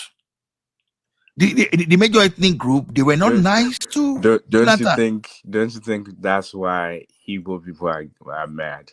Because they, from what I heard, during this time they have the most populated Guy, people, the apologies to Igbo, highest number. apologies to Igbo people. But when I talk Igbo, all those things, I naturally like to limit it to the elite. You understand? The Igbo, Even if we talk about it like Yoruba dominating is the elite as well. So it's always the no. elite. It's not really. Exactly. No, you understand what I'm saying? Now, look at it this way. Look at what I'm saying. Now, and a Fulani man, not an Hausa man now, be careful with the word now. A Fulani man now, when they were speaking, they will say, oh, Fulani see himself as a global citizen, they can live anywhere. That's what they were doing, what they were telling us, despite the banditry in Nigeria. Look at those, they're you understand? idiotic. I hate to use that word, but it's just senseless that you think that way. You understand? Now, all those elites now, they are setting even the common Fulani up, because now everybody is saying Fulani now. But what people are failing to do, I don't realizing that this Fulani is actually the elites that are power thirsty, that they are using them. But if it's the common people, you see the common people, they live those days, they carry stick, nobody was threatening you until these criminals that are elites, they went to go and bring for a foreign militia to come and destabilize, to destabilize Nigeria. That is when the problem started. You understand? Is it foreign militia or their people? Because to be honest, the way it's looking at, it looks like they want to take the entire West. Baba, now foreign militia, those guys go bring. They thinking that Jonathan will not hand over power. You know, some of the shifting, some of the party shift, they've come out to tell all this. Even before the election, some of us were aware. But some of those people are still in Nigeria, though. It's not like they left. The militia they brought in. Where would they go? Because those were the people that normally, if you didn't even bring them, they would still come and violate your territorial integrity. Right. Now that's why I was saying I did not. But this time around, now they are now being backed by the criminals that see power as a birthright. What do you expect? They want to take over the entire Southwest. That's what I say. Even these people were even trying to give them lands. They started carrying. Do you know one of the most anointing during that time of Oruga is this? Oh my goodness! Some of our Yoruba group, they can be so, in the name of sounding politically correct, they can be so, oh my goodness, they can be so gullible that one crook, all of a sudden, coin that was Ruga. What are you talking? Ruga means rural urban development, urban grazing. I say, where did you get that rubbish? Where did you get that rubbish? Yeah, but in all honesty, do you think we can actually blame people? Because a lot of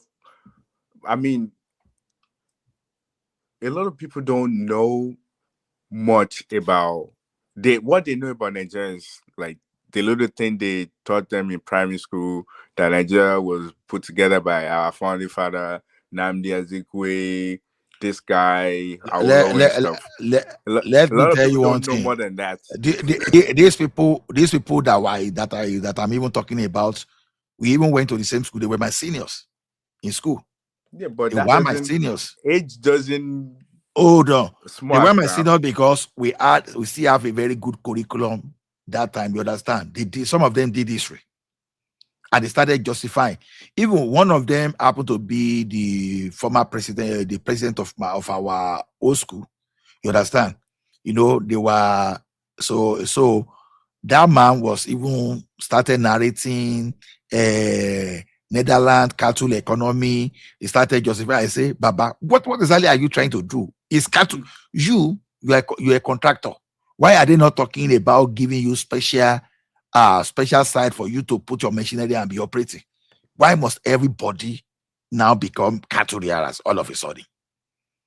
And the annoying thing is, okay, they may be getting contract from the government, too, which I don't know, but I know a particular one of them that I cannot in any way link in with to the government. That one is just a sycophant, just want to talk anything government just to support so that it will sound good, so that we get more people to like him on Facebook. You know what I did with that guy? Is that what I, so that's what you think they're really doing? They don't know. okay, you see that guy we dey find well on Facebook that time. I now started searching until I jammed one research that one guy in University of Ibadan did in 1985. So that was referring to all those farmer elders clash, and he now brought the word Ruga, all those stuff, terminology of those. I said, because I don't argue with this guy, I just put that in on this page immediately, that you understand. You know what the guy did? Silently, he went to pull that posting about Ruga that they call rural urban racing area down immediately. He didn't make mention of that because I was ready to rubbish him that day. You understand? You don't just justify things just because you want to sound good to people. Why are you being nice to? That guy today now, if he asked that guy to go to his Mure area, I'm sure he know if he go. At least the person that grew up in Ikerekiti. You understand? You know if he go, but when you see them, they will know the truth. But for at the expense of standing politically correct for people to like them, they will come online and be justifying rubbish. I agree with you. That's why the problem still is this, because everybody know like the situation of that country is not going in a positive direction. Everybody knows, and and majority of people have been saying it. I mean, nobody can have it right, but at least some people are bringing up different opinions that, we think this is probably the best way for us to go, especially when it comes to the fact that we understand that we're not. It's like we're the same people in a way. We're all blacks, but because we're from different ethnicity, the way we think and the way we see things is a little bit different, and we have to understand that. And in order for us to work together, we have to be able to have something that align us together. And what will align us is the Constitution. Constitution has to say that we have to understand one part of one section of this country. This is how they see stuff. Law should give room for them to do things the way they might want to do it.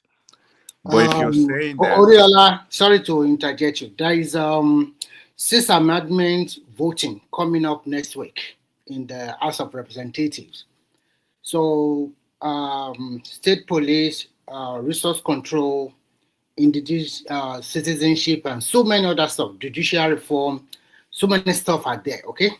So they are going to vote on it before they pass it to the state assembly to also deliberate on it. All right. So I'll ask you, why now? I thought they were doing this thing before. You see, these people are not serious. Yes, now they are fast tracking it now because no choice. The question is this: I want to give them sledgehammer because we've been talking about this thing for almost 2 years right now.